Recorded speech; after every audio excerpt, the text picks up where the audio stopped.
Singh Narinder Kaur Clark Clovis Amarjit Singh Stockton Amarjit Singh Bains Satnam Singh university Amarjit Singh Dosanjh university Avtar Singh ਮੰਜ਼ਲ Clovis Karnail Singh Randhawa Sacramento Bisla ਪਰਿਵਾਰ Paramjit Singh Deol Fresno Binder Dhaliwal Bakersfield Manjit Singh Fremont Harjit Singh Lathrop Baldev Singh ਨਾਗਰਾਮਨ ਠੀਕਾ। ਇਹਨਾਂ ਸਾਰਿਆਂ ਦਾ ਬਹੁਤ ਬਹੁਤ ਧੰਨਵਾਦ। ਜੇਕਰ ਤੁਸੀਂ ਜਾਂ ਕੋਈ ਹੋਰ ਕਾਰੋਬਾਰ ਇਸ ਪ੍ਰੋਗਰਾਮ ਨੂੰ ਸਪਾਂਸਰ ਕਰਨਾ ਚਾਹੁੰਦੇ ਹੋ ਸੰਪਰਕ ਕਰ ਸਕਦੇ ਹੋ ਨੰਬਰ 408 722 7698 ਦੇ ਉੱਤੇ। ਅਤੇ ਆਪਣੇ ਜਿਹੜੇ ਸਰੋਤਿਆਂ ਨੂੰ ਦੱਸ ਜਾਈਏ ਵੀ ਇਹ ਕਾਲਸ ਜਿਹੜੀਆਂ ਆਪਾਂ ਥੋੜ੍ਹੇ ਕੁਛ ਕੁ ਮਿੰਟਾਂ ਦੇ ਵਿੱਚ ਲੈਣੀਆਂ ਜਿਹੜੀਆਂ ਆ ਉਹ ਸ਼ੁਰੂ ਕਰਾਂਗੇ। ਜਿੱਦਾਂ ਹੀ ਆਪਣੇ ਨਾਲ ਅਟਾਰਨੀ ਜਗਵੀਰ ਸਿੰਘ ਜਿਹੜੇ ਉਹ ਜੁੜਨਗੇ ਸੋ ਉਦੋਂ ਜਿਹੜੀ ਤੁਸੀਂ ਆਪਣੇ ਸਵਾਲ ਜਿਹੜੇ ਉਹਨਾਂ ਨੂੰ ਉਹ ਕਰ ਸਕੋਗੇ। ਸੋ ਉਨੀ ਦੇਰ ਤੱਕ ਥੋੜ੍ਹਾ ਜਿਹਾ ਇੰਤਜ਼ਾਰ ਕਰਕੇ ਰੱਖੋ ਅਤੇ ਕੁਛ ਕੁ ਜਿਹੜੀਆਂ ਅਹਿਮ ਸੁਰਖੀਆਂ ਜਿਹੜੀਆਂ ਕਰਕੇ ਫਿਰ ਉਸ ਤੋਂ ਬਾਅਦ ਦੇ ਵਿੱਚ ਆਪਾਂ ਜਿਹੜੇ ਇਸ ਦੇ ਬਾਰੇ ਗੱਲਬਾਤ ਕਰਨੀ ਇਮੀਗ੍ਰੇਸ਼ਨ ਦੇ ਬਾਬਤ ਗੱਲਬਾਤ ਕਰਨੀ ਉਹ ਸ਼ੁਰੂ ਕਰਾਂਗੇ ਜੀ। ਅੱਜ ਦੀਆਂ ਖਬਰਾਂ ਵੱਲ ਆਈਏ। ਜਿਹੜੀ ਪਹਿਲੀ ਖਬਰ ਆ ਵੀ ਪ੍ਰੈਜ਼ੀਡੈਂਟ ਡੋਨਲਡ ਟਰੰਪ ਕਹਿੰਦੇ ਵੀ ਹੋ ਸਕਦਾ ਜਿਹੜੀਆਂ ਉਹਨਾਂ ਦੀਆਂ ਡੇਲੀ ਬਰੀਫਿੰਗਸ ਹੋ ਰਹੀਆਂ ਉਹ ਤੋਂ ਪਿੱਛੇ ਹਟ ਜਾਣ, ਕਿਉਂਕਿ ਜਿਹੜਾ 2 ਦਿਨ ਪਹਿਲਾਂ ਉਹਨਾਂ ਨੇ ਇੱਕ ਬਿਆਨ ਦਿੱਤਾ ਸੀ ਵੀ ਜਿਹੜੇ ਡਿਸਇਨਫੈਕਟੈਂਟ ਹੈਗੇ ਆ ਉਹਨਾਂ ਨੂੰ ਤੁਸੀਂ ਜਿਹੜਾ ਆ ਯੂਜ਼ ਕਰ ਸਕਦੇ ਹੈਗੇ ਆ। ਉਹਦੇ ਨਾਲ ਹੁਣ ਬਹੁਤ ਸਾਰੇ ਲੋਕਾਂ ਨੂੰ ਜਿਹੜੇ ਖਾਸ ਕਰਕੇ ਪੋਇਜ਼ਨ ਕੰਟਰੋਲ ਵਾਲੀ ਜਿਹੜੀਆਂ ਆਰਗੇਨਾਈਜੇਸ਼ਨਸ ਆ ਉੱਥੇ ਕਾਲਾਂ ਗਈਆਂ ਵੀ ਲੋਕ ਯੂਜ਼ ਕਰਨਾ ਚਾਹੁੰਦੇ ਜਾਂ ਕਈਆਂ ਨੇ ਉਹ ਯੂਜ਼ ਕਰ ਲਿਆ, ਸੋ ਕਈ ਹਰਟ ਵੀ ਹੋ ਰਿਹਾ। ਸੋ ਉਹਨੂੰ ਦੇਖਦੇ ਹੋਏ ਜਿਹੜੇ ਉਹਨਾਂ ਦੇ ਐਡਵਾਈਜ਼ਰ ਆ ਉਹ ਕਹਿੰਦੇ ਭਈ ਜਿਹੜੀ ਆ ਐਵਰੀ ਡੇ ਤੁਹਾਡੀ ਪ੍ਰੈਸ ਕਾਨਫਰੰਸ ਹੁੰਦੀ ਆ ਉਹਨੂੰ ਕੱਟ ਡਾਊਨ ਕਰਨਾ ਚਾਹੀਦਾ ਆ। ਜੀ ਬਿਲਕੁਲ। ਕਾਫੀ ਜਿਹੜੇ ਉਹਨਾਂ ਦੇ ਕ੍ਰਿਟਿਕ ਉਹ ਕਹਿ ਰਹੇ ਸੀਗੇ ਵੀ ਜਿਹੜੇ ਰਾਸ਼ਟਰਪਤੀ ਟਰੰਪ ਆ ਉਹਨਾਂ ਨੇ ਕਿਉਂਕਿ ਹੁਣ ਰੈਲੀਜ਼ ਤਾਂ ਹੋਣੀਆਂ ਬੰਦ ਨੇ, ਸੋ ਰੈਲੀਜ਼ ਦੀ ਥਾਂ ਦੇ ਉੱਤੇ ਨੇ ਰੋਜ਼ਾਨਾ ਜਿਹੜੇ 1-2 ਘੰਟੇ ਲਾਉਂਦੇ ਨੇ ਪ੍ਰੈਸ ਕਾਨਫਰੰਸ ਦੇ ਉੱਤੇ ਉਹਨੂੰ ਉਸ ਦੇ ਵਜੋਂ ਵਰਤ ਰਹੇ ਨੇ। ਆਪਣੀਆਂ ਕਈ ਵਾਰੀ ਉਹਨਾਂ ਦੀਆਂ ਜਿਹੜੀਆਂ ਕਹਿੰਦੇ ਵੀ ਵੀਡੀਓਜ਼ ਆ ਜਿਸ ਨੂੰ ਕਥਿਤ ਤੌਰ ਦੇ ਉੱਤੇ ਪ੍ਰੋਪਾਗੈਂਡਾ ਵੀਡੀਓਜ਼ ਵੀ ਕਈਆਂ ਦੇ ਦੁਆਰਾ ਜਿਹੜਾ ਉਹ ਆਖਿਆ ਗਿਆ ਸੀਗਾ ਉਹ ਵੀ ਜਿਹੜੀਆਂ ਉਹਨਾਂ ਨੇ ਪਲੇਅ ਕੀਤੀਆਂ ਸੀਗੀਆਂ। ਹਰਜੋਤ ਸਿੰਘ ਜੀ, ਕਰੋਨਾ ਵਾਇਰਸ ਦੇ ਆંકੜਿਆਂ 'ਤੇ ਨਜ਼ਰ ਮਾਰਦੇ ਜਾਈਏ ਤਾਂ 28,67,000 ਕੁੱਲ ਕੇਸ ਹੋ ਚੁੱਕੇ ਨੇ। ਮਰਨ ਵਾਲਿਆਂ ਦੀ ਸੰਖਿਆ 2 ਲੱਖ ਨੂੰ ਪਾਰ ਕਰ ਗਈ ਆ। 2,04,30 ਲੋਕ ਹੁਣ ਤੱਕ ਮਰ ਚੁੱਕੇ ਨੇ ਇਹ ਪੂਰੇ ਜਿਹੜੇ ਆਲਮੀ ਪੱਧਰ ਦੇ ਉੱਤੇ ਵਿਸ਼ਵ ਦੇ ਵਿੱਚ। ਅਤੇ ਜਿਹੜੇ ਠੀਕ ਹੋ ਚੁੱਕੇ ਨੇ ਉਹਨਾਂ ਦੇ ਵਿੱਚ ਆਂਕੜਾ ਜਿਹੜਾ ਆ ਉਹ 8,19,000 ਦਾ ਆ। ਅਮਰੀਕਾ ਦੇ ਵਿੱਚ ਆਂਕੜਾ ਜਿਹੜਾ ਆ ਉਹ 9.25 ਲੱਖ ਨੂੰ ਪਾਰ ਕਰ ਗਿਆ। 9,29,841 ਲੋਕ ਜਿਹੜੇ ਆ ਉਹ ਹੁਣ ਤੱਕ ਇਸ ਦੇ ਕਰਕੇ ਜਿਹੜੇ ਲਪੇਟ ਦੇ ਵਿੱਚ ਨੇ ਅਤੇ 52,843 ਲੋਕ ਹੁਣ ਤੱਕ ਅਮਰੀਕਾ ਦੇ ਵਿੱਚ ਮਰ ਚੁੱਕੇ ਨੇ। ਉੱਧਰ UK ਦੇ ਵਿੱਚ ਵੀ ਮਰਨ ਵਾਲਿਆਂ ਦੀ ਸੰਖਿਆ 20,000 ਨੂੰ ਜਿਹੜੀ ਆ ਉਹ ਪਾਰ ਕਰ ਗਈ ਹੈਗੀ ਆ। ਸੋ ਇਹ 5ਵਾਂ ਮੁਲਕ ਜਿਹੜਾ ਬਣਿਆ ਆ ਜਿੱਥੇ 20,000 ਤਾਂ ਉਸ ਤੋਂ ਵੱਧ ਜਿਹੜੇ ਲੋਕ ਆ ਉਹ ਮਰ ਚੁੱਕੇ ਨੇ ਕਰੋਨਾ ਵਾਇਰਸ ਦੇ ਕਰਕੇ। UK, ਫਰਾਂਸ, ਇਟਲੀ, ਸਪੇਨ ਅਤੇ USA ਦੇ ਵਿੱਚ ਇਹ ਆંકੜੇ ਇਸ ਤਰੀਕੇ ਦੇ ਨਾਲ ਵਧੇ ਨੇ। ਜੀ, ਅਗਲੀ ਖਬਰ ਜਿਹੜੀ ਆ ਨਾਰਥ ਕੋਰੀਆ ਤੋਂ ਆ ਰਹੀ ਆ। ਨਾਰਥ ਕੋਰੀਆ ਦੇ ਲੀਡਰ ਜਿਹੜੇ ਕਿਮ ਜੋਂਗ ਉਨ ਆ ਹਜੇ ਤੱਕ ਵੀ ਉਹਨਾਂ ਦੀ ਗੈਰ ਹਾਜ਼ਰੀ ਜਿਹੜੀ ਆ ਉਹਦੇ ਵਿੱਚ ਸ਼ੱਕ ਪੈ ਰਹੀ ਸਾਰੇ ਲੋਕਾਂ ਨੂੰ ਵੀ ਉਹ 'ਤੇ ਕੀ ਹੋਇਆ ਹੈਗਾ ਕੀ ਨਹੀਂ। ਹਾਂਗਕਾਂਗ ਦੇ ਇੱਕ TV ਜਿਹੜਾ ਆ ਹਾਂਗਕਾਂਗ ਸੈਟੇਲਾਈਟ ਟੈਲੀਵਿਜ਼ਨ ਉਹਨਾਂ ਨੇ ਰਿਪੋਰਟ ਕੀਤਾ ਵੀ ਉਹਦੀ ਜਿਹੜੀ ਆ ਮੌਤ ਹੋਈ ਆ, ਪਰ US ਦੇ ਸੋਰਸਿਸ ਨੇ ਇਨਕਲੂਡਿੰਗ ਜਿਹੜੇ ਪੈਂਟਾਗਨ ਆਫੀਸ਼ੀਅਲ ਆ ਉਹਨਾਂ ਨੇ ਦੱਸਿਆ ਵੀ ਸਾਡੇ ਕੋਲ ਕੋਈ ਇੱਦਾਂ ਦੀ ਜਿਹੜੀ ਕਨਫਰਮੇਸ਼ਨ ਹੈ ਨਹੀਂ। ਕੱਲ੍ਹ ਜਿਹੜਾ ਚਾਈਨਾ ਵਾਲਿਆਂ ਨੇ ਆਪਣੀ ਜਿਹੜੀ ਡਾਕਟਰਾਂ ਦੀ ਟੀਮ ਆ ਉਹ ਵੀ ਨਾਰਥ ਕੋਰੀਆ ਨੂੰ ਭੇਜੀ ਸੀ। ਜੀ, ਜਾਪਾਨ ਦੀ ਇੱਕ ਜਿਹੜੀ ਸੰਸਥਾ ਹੈ ਉਹਨਾਂ ਨੇ ਵੀ ਇਹ ਦਾਅਵਾ ਕੀਤਾ ਹੈ ਵੀ ਜਿਹੜਾ ਕਿਮ ਯੋਂਗ ਉਨ ਉਹ ਵੈਜੀਟੇਟਿਵ ਸਟੇਟ ਹੈ। ਵੈਜੀਟੇਟਿਵ ਸਟੇਟ ਦਾ ਮਤਲਬ ਹੁੰਦਾ ਵੀ ਬੰਦਾ ਜਿੰਦਾ ਤਾਂ ਹੈਗਾ ਪਰ ਅਵੇਅਰਨੈਸ ਨਹੀਂ ਆ, ਵੀ ਉਸ ਨੂੰ ਪਤਾ ਨਹੀਂ ਆ ਵੀ ਉਹ ਕਿੱਥੇ ਆ ਜਾਂ ਕਿਵੇਂ ਆ। ਸੋ ਇਹ ਕੋਮਾ ਦੇ ਇਰਦ ਗਿਰਦ ਦੀ ਜਿਹੜੀ ਸਟੇਟ ਆ ਉਹ ਦੱਸੀ ਜਾਂਦੀ। ਸੋ ਵੱਖ-ਵੱਖ ਜਿਹੜੀਆਂ ਚਰਚਾਵਾਂ ਇਸ ਦੇ ਬਾਬਤ ਹਰਜੋਤ ਸਿੰਘ ਜੀ ਉਹ ਚੱਲ ਰਹੀਆਂ ਹੈਗੀਆਂ ਨੇ। ਸੋ ਦੇਖਦੇ ਹਾਂ ਆਉਣ ਵਾਲੇ ਸਮੇਂ ਦੇ ਵਿੱਚ ਕੀ ਬਣਦਾ ਹੈਗਾ। ਜੀ, ਅਗਲੀ ਖਬਰ ਜਿਹੜੀ ਆ ਕਰੋਨਾ ਵਾਇਰਸ ਨੂੰ ਲੈ ਕੇ WHO ਕਹਿੰਦੀ ਆ ਵੀ ਕੋਈ ਐਵੀਡੈਂਸ ਨਹੀਂ ਹੈ ਜਿਹਦੇ ਨਾਲ ਵੀ ਜਿਹੜੇ ਰਿਕਵਰਡ ਪੇਸ਼ੈਂਟਸ ਹੈਗੇ ਆ ਉਹ ਇਮਿਊਨ ਹੈਗੇ ਆ। ਸੋ ਇਹਦੇ ਨਾਲ ਇੱਕ ਤਰ੍ਹਾਂ ਨਾਲ ਵਾਰਨਿੰਗ ਆ, ਖਾਸ ਕਰਕੇ ਜਿਹੜੀਆਂ ਵੀ ਸਟੇਟਾਂ ਜਾਂ ਜਿਹੜੀ ਵੀ ਮੁਲਕ ਓਪਨ ਹੋਣ ਜਾ ਰਹੇ ਆ, ਸੋ ਇੱਕ ਤਰ੍ਹਾਂ ਨਾਲ ਖਤਰੇ ਦੀ ਘੰਟੀ ਹੈਗੀ ਆ। ਅਗਲੀ ਖਬਰ ਜਿਹੜੀ ਜਾਰਜੀਆ ਤੋਂ ਆ। ਈਵਨ ਦੋ ਜਾਰਜੀਆ ਨੇ ਕੱਲ੍ਹ ਓਪਨ ਕਰਨਾ ਸ਼ੁਰੂ ਕਰ ਦਿੱਤਾ ਬਹੁਤ ਸਾਰੇ ਬਿਊਟੀ ਸ਼ਾਪਸ, ਜਿਮ, ਸੋ ਇੱਦਾਂ ਦੇ ਖੋਲ੍ਹਣੇ ਸ਼ੁਰੂ ਕੀਤੇ ਬਿਜ਼ਨਸ, ਪਰ ਬਹੁਤੇ ਮੇਅਰ ਜਿਹੜੇ ਆ ਜਾਰਜੀਆ ਦੇ ਉਹ ਨਰਵਸ ਬਹੁਤ ਹੈਗੇ ਆ ਭਈ ਜੀ ਕਿਤੇ ਇਹ ਜਿਹੜੀ ਕਰੋਨਾ ਵਾਇਰਸ ਆ ਉਹ ਜ਼ਿਆਦਾ ਫੈਲ ਨਾ ਜਾਵੇ, ਕਿਉਂਕਿ ਜਾਰਜੀਆ ਜਿਹੜੀ ਹੈ ਪਹਿਲੀ ਸਟੇਟ ਹੋਈ ਆ ਓਪਨ ਕਰਨ ਦੇ ਲਈ। ਅਤੇ ਜਿਸ ਤਰ੍ਹਾਂ ਰਾਜਕਨਵੀਰ ਹੋਰਾਂ ਨੇ ਦੱਸਿਆ ਹੀ ਆ ਭਈ USA ਦੇ ਵਿੱਚ ਜਿਹੜੀ ਮੌਤਾਂ ਦੀ ਗਿਣਤੀ ਆ 50,000 ਤੋਂ ਵੱਧ ਹੋ ਗਈ ਆ। ਪੂਰੀ ਤਰ੍ਹਾਂ ਜਿਹੜੀ ਇਹ ਹਾਹਾਕਾਰ ਮਚੀ ਹੋਈ ਹੈਗੀ ਆ। ਨਿਊਯਾਰਕ ਜਿਹੜਾ ਸਭ ਤੋਂ ਵੱਧ ਹਿੱਟ ਹੋਇਆ ਹੈਗਾ ਆ। ਲੋਕ ਘਬਰਾਏ ਵੀ ਕਈ ਹੈਗੇ ਆ, ਪਰ ਰਿਕਵਰ ਵੀ ਬਹੁਤ ਜ਼ਿਆਦਾ ਹੋ ਰਹੇ ਆ। ਆਪਾਂ ਪਿਛਲੇ ਦਿਨਾਂ ਦੇ ਵਿੱਚ ਈਵਨ ਕੱਲ੍ਹ ਵੀ ਜਿਹੜੇ ਡਾਕਟਰ ਆ ਉਹਨਾਂ ਨੂੰ ਲੈ ਕੇ ਆਏ ਸੀ। ਡਾਕਟਰ ਉਹਨਾਂ ਨੇ ਕਿਹਾ ਵੀ ਤੁਹਾਡਾ ਜਿਹੜਾ ਇਮਿਊਨ ਸਿਸਟਮ ਆ ਉਹਨੂੰ ਸਟਰੋਂਗ ਰੱਖੋ, ਪੋਜ਼ੀਟਿਵ ਰੱਖੋ, ਅਤੇ ਤੁਸੀਂ ਜਿਹੜਾ ਆ ਇਸ ਦੇ ਵਿੱਚੋਂ ਨਿਕਲ ਜਾਓਗੇ। ਜੀ ਜੀ ਬਿਲਕੁਲ। ਉੱਧਰ ਕਈ ਥਾਵਾਂ ਦੇ ਉੱਤੇ ਜਾਰਜੀਆ ਦੇ ਵਿੱਚ ਜਿਹੜੇ ਚੀਜ਼ਾਂ ਜਿਹੜੀਆਂ ਉਹ ਖੁੱਲ੍ਹਣੀਆਂ ਸ਼ੁਰੂ ਹੋਈਆਂ ਨੇ। ਸੋ ਕਈ ਐਕਸਪਰਟ ਜਿਹੜੇ ਉਸ ਦੇ ਬਾਬਤ ਇਹੀ ਜਿਹੜਾ ਉਹ ਆਖ ਰਹੇ ਨੇ ਵੀ ਆਪਾਂ ਨੂੰ ਜਿਹੜਾ ਉਸ ਦੇ ਉੱਤੇ ਜਿਹੜਾ ਜੇ ਵੀ ਧਿਆਨ ਆ ਉਹ ਰੱਖਣਾ ਚਾਹੀਦਾ ਹੈਗਾ ਆ। ਉੱਧਰ ਹਰਜੋਤ ਸਿੰਘ ਜੀ, ਪੈਰਿਸ ਦੇ ਵਿੱਚ ਇਹ ਖਬਰ ਆ ਰਹੀ ਹੈ ਵੀ ਉੱਥੇ ਹਿੰਸਕ ਪ੍ਰਦਰਸ਼ਨ ਜਿਹੜੇ ਆ ਉਹ ਹੋਏ ਨੇ, ਵਾਇਲੈਂਟ ਪ੍ਰੋਟੈਸਟ ਜਿਹੜੇ ਪੈਰਿਸ ਦੇ ਕਈ ਸਬਰਬਸ ਆ ਉਸ ਦੇ ਵਿੱਚ ਹੋਏ ਆ, ਕਿਉਂਕਿ ਟੈਨਸ਼ਨ ਕਹਿੰਦੇ ਆ ਉਸ ਦੇ ਕਰਕੇ ਕਾਫੀ ਜ਼ਿਆਦਾ ਵਧੀ ਹੋਈ ਸੀਗੀ। ਸੋ ਇਹ ਜਿਹੜੀ ਇੱਕ ਖਬਰ ਉਸ ਪਾਸੋਂ ਆ ਰਹੀ ਆ। ਅਤੇ ਹੁਣ ਜਿਹੜਾ ਹਰਜੋਤ ਸਿੰਘ ਜੀ ਆਪਾਂ ਆਪਣੇ ਜਿਹੜੀ ਇਮੀਗ੍ਰੇਸ਼ਨ ਦੇ ਬਾਬਤ ਆ ਉਹ ਗੱਲਬਾਤ ਆ ਉਹ ਕਰਨੀ ਸ਼ੁਰੂ ਕਰਾਂਗੇ। ਸੋ ਪਹਿਲਾਂ ਕੁਛ ਕੁ ਤਾਂ ਐਗਜ਼ੀਕਿਊਟਿਵ ਆਰਡਰ ਦੇ ਬਾਰੇ ਜਿਹੜੇ ਸਵਾਲ ਨੇ ਉਹ ਆਪਾਂ ਜਿਹੜੇ ਅਟਰਨੀ ਜਗਵੀਰ ਤਰਕੀਆਣਾ ਜਿਹੜੇ ਨੇ ਉਹਨਾਂ ਦੇ ਕੋਲੋਂ ਪੁੱਛਾਂਗੇ, ਕੌਣ ਉਸ ਦੀ ਲਪੇਟ 'ਚ ਆ, ਕੌਣ ਉਸ ਤੋਂ ਉਹਨਾਂ ਦਾ ਬਚਾਅ ਹੈਗਾ, ਅਤੇ ਫਿਰ ਤੁਹਾਡੀਆਂ ਵੀ ਜਿਹੜੀਆਂ ਆਪਾਂ ਕਾਲਸ ਆ ਉਹ ਲਵਾਂਗੇ। ਸੋ ਇੰਤਜ਼ਾਰ ਜਿਹੜਾ ਤੁਸੀਂ ਜ਼ਰੂਰ ਕਰਿਓ, ਅਤੇ ਆਪਾਂ ਜਿਹੜਾ ਜਗਵੀਰ ਹੋਣਾ ਦਾ ਫ਼ੋਨ ਨੰਬਰ ਆ ਉਹ ਵੀ ਆਪਣੇ ਸਰੋਤਿਆਂ ਦੇ ਨਾਲ ਜਿਹੜਾ ਉਹ ਸ਼ੇਅਰ ਕਰਾਂਗੇ। ਅਤੇ ਆਓ ਆਪਾਂ ਜਿਹੜੀ ਗੱਲਬਾਤ ਆ ਉਹ ਸ਼ੁਰੂ ਕਰਦੇ ਹਾਂ। ਸੋ ਇਮੀਗ੍ਰੇਸ਼ਨ ਦੇ ਮਸਲਿਆਂ ਨੂੰ ਲੈ ਕੇ ਕੀ ਕੁਛ ਚੱਲ ਰਿਹਾ ਆ ਉਸ ਦੇ ਉੱਤੇ ਆਪਾਂ ਜੇ ਨਜ਼ਰ ਆ ਉਹ ਬਣਾਉਣੀ ਸ਼ੁਰੂ ਕਰਾਂਗੇ। ਸਭ ਤੋਂ ਪਹਿਲਾਂ ਜਗਵੀਰ ਤਰਕੀਆਣਾ ਜੀ, ਜੀ ਆਇਆਂ ਨੂੰ, ਸਵਾਗਤ ਹੈ, ਸਤਿ ਸ਼੍ਰੀ ਅਕਾਲ ਜੀ। ਸਤਿ ਸ਼੍ਰੀ ਅਕਾਲ ਜੀ। ਜੀ ਸੋ ਜੇ ਆਪਾਂ ਗੱਲਬਾਤ ਕਰੀਏ, ਉਸ ਦਿਨ ਐਗਜ਼ੀਕਿਊਟਿਵ ਆਰਡਰ ਦੇ ਉੱਤੇ ਸਾਈਨ ਕਰਨ ਦੀ ਗੱਲ ਆਖੀ ਸੀ, ਪਿਛਲੇ ਦਿਨਾਂ ਦੇ ਵਿੱਚ ਇਹ ਸਾਈਨ ਹੋ ਗਿਆ ਆ। ਸੋ ਦੱਸੋ ਵੀ ਕੀ ਹੈਗਾ ਇਸ ਐਗਜ਼ੀਕਿਊਟਿਵ ਆਰਡਰ ਦੇ ਵਿੱਚ ਅਤੇ ਕਦੋਂ ਤੋਂ ਇਹ ਲਾਗੂ ਹੈਗਾ ਆ? ਇਹ ਜਿਹੜਾ ਐਗਜ਼ੀਕਿਊਟਿਵ ਆਰਡਰ ਹੈ April 23 ਤੋਂ ਲਾਗੂ ਹੈ। ਅਤੇ ਬੇਸਿਕਲੀ ਇਹਦੇ ਵਿੱਚ ਕੀ ਲਾਗੂ ਹੈ ਕਿ ਜਿਹੜੇ ਬੰਦੇ ਬਾਹਰ ਆ US ਤੋਂ ਅਤੇ ਇਮੀਗਰੈਂਟ ਵੀਜ਼ਾ ਸੀਕ ਕਰ ਰਹੇ ਨੇ, ਟੈਂਪਰੇਰੀ ਵਾਲਾ ਵੀਜ਼ਾ ਨਹੀਂ, ਜੋ ਇਮੀਗਰੈਂਟ ਵੀਜ਼ਾ ਅਜੇ ਉਹਨਾਂ ਦਾ ਨਹੀਂ ਲੱਗਿਆ, ਉਹਨਾਂ ਨੂੰ ਇਮੀਗਰੈਂਟ ਵੀਜ਼ਾ ਚਾਹੀਦਾ ਹੈ, ਉਹਨਾਂ ਨੇ ਉਹ ਇਮੀਗਰੈਂਟ ਵੀਜ਼ਾ 60 ਦਿਨਾਂ ਵਾਸਤੇ ਸਸਪੈਂਡ ਕੀਤਾ ਹੈ। ਅਤੇ ਇਹਦੇ ਵਿੱਚ ਉਹਨਾਂ ਨੇ ਕਈ ਸਾਰੀਆਂ ਐਕਸੈਪਸ਼ਨਸ ਵੀ ਦਿੱਤੀਆਂ ਹੈ, ਸਾਰਿਆਂ 'ਤੇ ਇਹ ਨਹੀਂ ਲੱਗਦਾ ਹੈਗਾ। USA ਦੇ ਵਿੱਚ ਹੈਗੇ ਆ, ਜਿੰਨਾ ਹੁਣ ਮੰਨ ਲਓ ਵੀ ਕੋਈ ਹਸਬੈਂਡ ਜਾਂ ਵਾਈਫ ਸਿਟੀਜ਼ਨ ਸੀ, ਉਹਨੇ ਅਪਲਾਈ ਕੀਤਾ ਆ, ਪਹਿਲਾਂ ਉਹ ਕਿਸੇ ਹੋਰ ਸਟੇਟਸ 'ਤੇ ਸੀਗੇ, ਚਾਹੇ ਉਹ ਸਟੂਡੈਂਟ ਵੀਜ਼ੇ ਤੇ ਜਾਂ ਵਿਜ਼ਟਰ ਵੀਜ਼ੇ 'ਤੇ ਜਾਂ H1 'ਤੇ, ਉਹਨਾਂ ਦੇ ਉੱਤੇ ਵੀ ਇਹ ਲਾਗੂ ਆ ਜਾਂ ਸਿਰਫ ਜਿਹੜੇ ਆਊਟ ਆਫ US ਆ ਉਹਨਾਂ ਦੇ ਉੱਤੇ? ਜਿਹੜੇ ਵੀ US ਦੇ ਵਿੱਚ ਕਿਸੇ ਵੀ ਫਾਈਲਿੰਗ 'ਤੇ ਇਹ ਲਾਗੂ ਨਹੀਂ ਹੈਗਾ, ਅਤੇ ਜਿਹੜੇ ਆਊਟਸਾਈਡ ਆਫ US ਹੈ ਉਹਨਾਂ ਦੇ ਕੇਸ ਦੇ ਵਿੱਚ ਵੀ ਜਿਹੜਾ US ਸਿਟੀਜ਼ਨ ਹੈਗਾ ਉਹ ਜਦੋਂ ਆਪਣੇ ਬੱਚਿਆਂ ਲਈ ਜਾਂ ਸਪਾਊਸ ਲਈ ਪਟੀਸ਼ਨ ਕਰਦੇ ਉਹਨਾਂ 'ਤੇ ਇਹ ਲਾਗੂ ਨਹੀਂ ਹੈਗਾ। ਸੋ ਬੱਚਿਆਂ ਤੇ ਸਪਾਊਸ ਦੋਨਾਂ ਦੇ ਉੱਤੇ ਜਿਹੜੇ US ਸਿਟੀਜ਼ਨ ਦੇ ਉਹਨਾਂ ਉੱਤੇ ਲਾਗੂ ਨਹੀਂ ਆ? ਨਹੀਂ ਹੈਗਾ। ਹਾਂਜੀ ਜੀ। ਹੋਰ ਕਿਹੜੇ ਗ੍ਰੀਨ ਕਾਰਡ ਵਾਸਤੇ ਇਹਨਾਂ ਨੇ, ਗ੍ਰੀਨ ਕਾਰਡ ਵਾਸਤੇ ਨਹੀਂ ਇਹਨਾਂ ਨੇ ਕੋਈ ਐਕਸੈਪਸ਼ਨ ਕ੍ਰੀਏਟ ਕੀਤੀ। ਠੀਕ ਹੈ। ਅਤੇ ਸਿਰਫ US ਸਿਟੀਜ਼ਨ ਵਾਸਤੇ ਕੀਤੀ ਹੈ। ਅੱਛਾ, ਜਿਹੜੇ US ਸਿਟੀਜ਼ਨ ਉਹੀ ਅਪਲਾਈ ਬੇਸਿਕਲੀ ਕਰ ਸਕਦੇ ਆਪਣੇ ਸਪਾਊਸ ਜਾਂ ਬੱਚੇ ਦਾ, ਗ੍ਰੀਨ ਕਾਰਡ ਵਾਲੇ ਨਹੀਂ। ਸੋ ਉਹਨਾਂ ਦਾ ਰੁਕ ਜਾਵੇਗਾ। ਹਾਂਜੀ, 60 ਦਿਨ ਦਾ। ਵੈਸੇ ਵੀ ਦੇਖਣ ਵਾਲੀ ਚੀਜ਼ ਇਹ ਹੈ ਕਿ ਕੌਂਸੂਲੇਟ ਤੇ ਵੈਸੇ ਵੀ ਫੰਕਸ਼ਨ ਨਹੀਂ ਕਰ ਰਹੇ ਹੈਗੇ, ਹੈ ਨਾ। ਜੀ ਜੀ, ਬਾਹਰ 60 ਦਿਨ ਵੈਸੇ ਵੀ ਨਾ ਚੱਲਣ, ਤੇ ਇਹ ਵੀ ਹੋ ਸਕਦਾ ਹੈ ਕਿ ਇਹਦਾ ਕੋਈ ਨੈਟ ਇਫੈਕਟ ਨਾ ਪਵੇ। ਸੋ ਇੱਕ ਜਗਵੀਰ ਜੀ, ਮੈਂ ਖਬਰ ਪੜ੍ਹ ਰਿਹਾ ਸੀ, ਉਹਦੇ 'ਚ ਇਹ ਕਿਹਾ ਵੀ ਜਿਹੜੇ ਖਾਸ ਕਰਕੇ ਪ੍ਰੈਜ਼ੀਡੈਂਟ ਡੋਨਲਡ ਟਰੰਪ ਦੇ ਐਡਵਾਈਜ਼ਰ ਇੱਕ ਹੈਗੇ ਆ, ਸਟੀਵਨ ਮਿਲਰ, ਉਹਨਾਂ ਦੇ ਸੰਬੰਧ ਹੇਟ ਗਰੁੱਪਸ ਨਾਲ, ਐਂਟੀ ਇਮੀਗਰੈਂਟ ਹੇਟ ਗਰੁੱਪਸ ਨਾਲ ਵੀ ਆ। ਉਹਨਾਂ ਨੇ ਸਟੇਟਮੈਂਟ ਦਿੱਤੀ ਆ ਵੀ ਇਹ ਤਾਂ ਸ਼ੁਰੂਆਤ ਆ, ਇਹ 60 ਦਿਨ ਤੋਂ ਵੱਧ ਇਹ ਜਦੋਂ 50ਵਾਂ ਦਿਨ ਹੋਊਗਾ ਫਿਰ ਅਸੀਂ ਐਕਸਟੈਂਡ ਕਰਾਂਗੇ।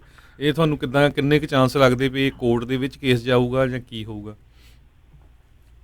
ਭਾਜੀ, ਜਿਹੜਾ US ਸਿਸਟਮ ਨਾ, ਉਹਦੀ ਬਿਊਟੀ ਇਹੀ ਹੈ ਕਿ ਇਹਦੇ ਵਿੱਚ ਕੋਈ ਵੀ ਆਪਣੀ ਮਨਾਹੀ ਨਹੀਂ ਕਰ ਸਕਦਾ ਹੈਗਾ। ਜੇ ਕੋਈ ਇੱਦਾਂ ਦਾ ਲਾਅ ਪਾਸ ਹੁੰਦਾ ਹੈ, ਕੋਈ ਵੀ ਉਹਨੂੰ ਇੰਟਰਸਟਿਡ ਪਾਰਟੀ, ਹੈ ਨਾ, ਕੋਈ ਵੀ ਜਿਹੜਾ ਬੰਦਾ ਜਿਹਨੇ ਫਾਈਲ ਕਰਨਾ ਸੀ, ਹਰੇਕ ਬੰਦੇ ਨੂੰ ਸਟੈਂਡਿੰਗ ਹੁੰਦੀ ਹੈ। ਕੋਈ ਵੀ ਲਾਇਰ ਜਾਂ ਜੋ ਵੀ ਸੰਸਥਾਵਾਂ ਹੁੰਦੀਆਂ ਨੇ, ਇਹਨਾਂ ਦੇ ਵਿੱਚੋਂ ਕੋਈ ਵੀ ਕਿਸੇ ਵੀ ਫੈਡਰਲ ਕੋਰਟ ਦੇ ਵਿੱਚ ਲੈ ਕੇ ਜਾ ਸਕਦਾ ਹੈ, ਕੈਲੀਫੋਰਨੀਆ ਦੇ ਵਿੱਚ, ਸਿਆਟਲ ਦੇ ਵਿੱਚ। ਤੇ ਆਪਾਂ ਪਹਿਲਾਂ ਕੀ ਦੇਖਿਆ ਹੈ, ਪਿਛਲੇ ਜਿੰਨੇ ਵੀ ਇਹਨੇ ਲਾਅ ਪਾਸ ਕੀਤੇ ਸੀਗੇ ਸਾਰੇ ਕੋਰਟ ਦੇ ਵਿੱਚ ਗਏ ਨੇ ਜੀ। ਤੇ ਫਿਰ ਕੋਰਟ ਆਪਣੇ ਹਿਸਾਬ ਨਾਲ ਡਿਸਾਈਡ ਕਰਦਾ ਹੈ ਕਿ ਇਹ ਰਿਸਟ੍ਰਿਕਟਿਵ ਤਾਂ ਨਹੀਂ ਹੈਗਾ ਜ਼ਿਆਦਾ ਲਾਅ, ਕੋਈ ਵਾਇਲੇਟ ਤਾਂ ਨਹੀਂ ਕਰਦਾ ਐਗਜ਼ਿਸਟਿੰਗ ਇਮੀਗ੍ਰੇਸ਼ਨ ਲਾਅ ਜੀ। ਤੇ ਹੁਣ ਫਿਲਹਾਲ ਇਹ ਜਿਹੜਾ ਲਾਅ ਹੈ ਇਸ ਕਰਕੇ ਰਿਸਪੈਕਟਡ ਹੋ ਰਿਹਾ ਕਿ ਇੱਕ ਐਮਰਜੈਂਸੀ ਕ੍ਰਾਈਸਿਸ ਚੱਲ ਰਿਹਾ, ਤੇ ਦੂਸਰਾ ਲਾਇਰਸ ਜ਼ਿਆਦਾ ਇਸ ਲਾਅ ਦੇ ਅਗੇਂਸਟ ਨਹੀਂ ਹੈਗੇ, ਕਿਉਂਕਿ ਸਾਨੂੰ ਪਤਾ ਹੈ ਕਿ ਇੰਨਾ ਜ਼ਿਆਦਾ ਇਫੈਕਟ ਅਜੇ ਨਹੀਂ ਕਰ ਰਿਹਾ ਕਿਸੇ ਨੂੰ ਵੀ। ਪਰ ਜੇ ਕੋਈ ਇੱਦਾਂ ਦਾ ਲਾਅ ਪਾਸ ਕਰਦੇ ਨੇ, ਹੋਰ ਰਿਸਟ੍ਰਿਕਟਿਵ ਕਰਦੇ ਨੇ, ਤੇ ਫਿਰ ਆਪਾਂ ਕੋਰਟ ਦੇ ਵਿੱਚ ਜਾਵਾਂਗੇ ਤੇ ਉਹਨੂੰ ਸਟੇ ਕਰਾਵਾਂਗੇ ਜੀ। ਇੱਕ ਹੋਰ ਮੈਂ ਪੁੱਛਣਾ ਸੀ, ਕਿਉਂਕਿ ਸਾਰਿਆਂ ਨੂੰ ਪਤਾ ਆ ਵੀ ਹੁਣ 26 ਮਿਲੀਅਨ ਦੇ ਕਰੀਬ ਲੋਕਾਂ ਨੇ ਅਨਪਲਾਇਮੈਂਟ ਫਾਈਲ ਕੀਤੀ ਆ, ਜੋਬਲੈਸ ਕਲੇਮ ਬਹੁਤ ਹੋਏ ਆ, ਜਿਹੜੇ ਇਸ ਵਾਰ H1 ਵੀਜ਼ੇ ਵਾਲੇ ਆ ਜਿਨ੍ਹਾਂ ਨੇ ਅਪਲਾਈ ਕੀਤਾ ਉਹਨਾਂ ਦੇ ਉੱਤੇ ਵੀ ਇਹਦਾ ਅਸਰ ਪਊਗਾ, ਕਿਉਂਕਿ ਪ੍ਰੈਜ਼ੀਡੈਂਟ ਟਰੰਪ ਕਹਿੰਦੇ ਵੀ ਪਹਿਲਾਂ ਮੇਰੀ ਜਿਹੜੀ ਪ੍ਰਾਇੋਰਟੀ ਆ ਉਹ ਬਾਈ ਅਮਰੀਕਨ ਹਾਇਰ ਅਮਰੀਕਨ ਵਾਲੀ ਹੋਊਗੀ।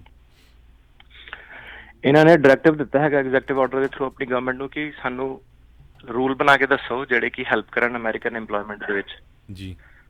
ਤੇ H1B ਦੇ ਆਲਰੇਡੀ ਕਾਫੀ ਸਾਰੇ ਰੂਲਸ ਹੁੰਦੇ ਨੇ, ਸਪੈਸ਼ਲੀ ਕਈ H1B ਜਿਹੜੇ ਕਿ ਥਰਡ ਪਾਰਟੀ ਜਿੱਦਾਂ ਉਹਨਾਂ ਨੂੰ ਕਹਿ ਲਓ ਕਿ ਇੱਕ ਕੰਪਨੀ ਕਿਸੇ ਹੋਰ ਕਲਾਇੰਟ ਤੇ ਪਲੇਸ ਕਰਦੀ ਹੈ, ਤੇ ਕਾਫੀ ਸਾਰੇ LCA ਦੇ H1B ਦੇ ਰੂਲ ਹੁੰਦੇ ਨੇ ਕਿ ਵਰਕਰ ਨੂੰ ਕਿੱਦਾਂ ਹਾਇਰ ਕਰਨਾ ਹੈ, ਕਿਤੇ ਉਹ ਅਮਰੀਕਨਸ ਨੂੰ ਨਾਨ ਡਿਸਪਲੇਸ ਵਗੈਰਾ ਤਾਂ ਨਹੀਂ ਕਰ ਰਿਹਾ ਹੈਗਾ ਜੀ। ਤੇ ਉਹ ਵਾਲੇ ਰੂਲਸ ਨਾਰਮਲੀ ਵੀ ਐਗਜ਼ਿਸਟ ਕਰਦੇ ਸੀਗੇ, ਪਰ ਇਹ ਹੁਣ ਲੱਗਦਾ ਸਾਨੂੰ ਕਿ ਉਹਨਾਂ ਨੂੰ ਕਾਫੀ ਸਟ੍ਰਿਕਟਲੀ ਐਨਫੋਰਸ ਕੀਤਾ ਜਾਏਗਾ ਜੀ। ਤੇ H1B ਤੇ ਵੀ ਫਰਕ, ਉਹਦੀ ਇੰਪਲੀਮੈਂਟੇਸ਼ਨ ਤੇ ਜ਼ਰੂਰ ਫਰਕ ਪਏਗਾ ਜੀ ਜੀ। ਤੇ ਜਗਵੀਰ ਜੀ, ਮੈਂ ਪੁੱਛਣਾ ਚਾਹੁੰਦਾ ਵੀ ਜਿਹੜੇ ਹੁਣ ਮੰਨ ਲਓ ਇਸ ਟਾਈਮ ਆਊਟਸਾਈਡ ਨੇ, ਟਰੈਵਲ ਕਰ ਰਹੇ ਨੇ, ਬਾਹਰ ਨੇ, ਉਹਨਾਂ ਦਾ ਗ੍ਰੀਨ ਕਾਰਡ ਮੰਨ ਲਓ ਐਕਸਪਾਇਰ ਹੋ ਗਿਆ ਉੱਥੇ ਗਿਆ ਦਾ, ਉਹਨਾਂ ਨੇ ਧਿਆਨ ਨਹੀਂ ਦਿੱਤਾ ਜਾਂ ਜੋ ਵੀ ਕਾਰਨ ਹੋਏ, ਕੀ ਉਹਨਾਂ ਦਾ ਗ੍ਰੀਨ ਕਾਰਡ ਹੁਣ ਰੀਨਿਊ ਹੋ ਜਾਊਗਾ ਉੱਧਰੋਂ ਜਾਂ ਉਹਨਾਂ ਦੇ ਉੱਤੇ ਵੀ ਫਿਰ ਰੋਕ ਲੱਗ ਜਾਊਗੀ?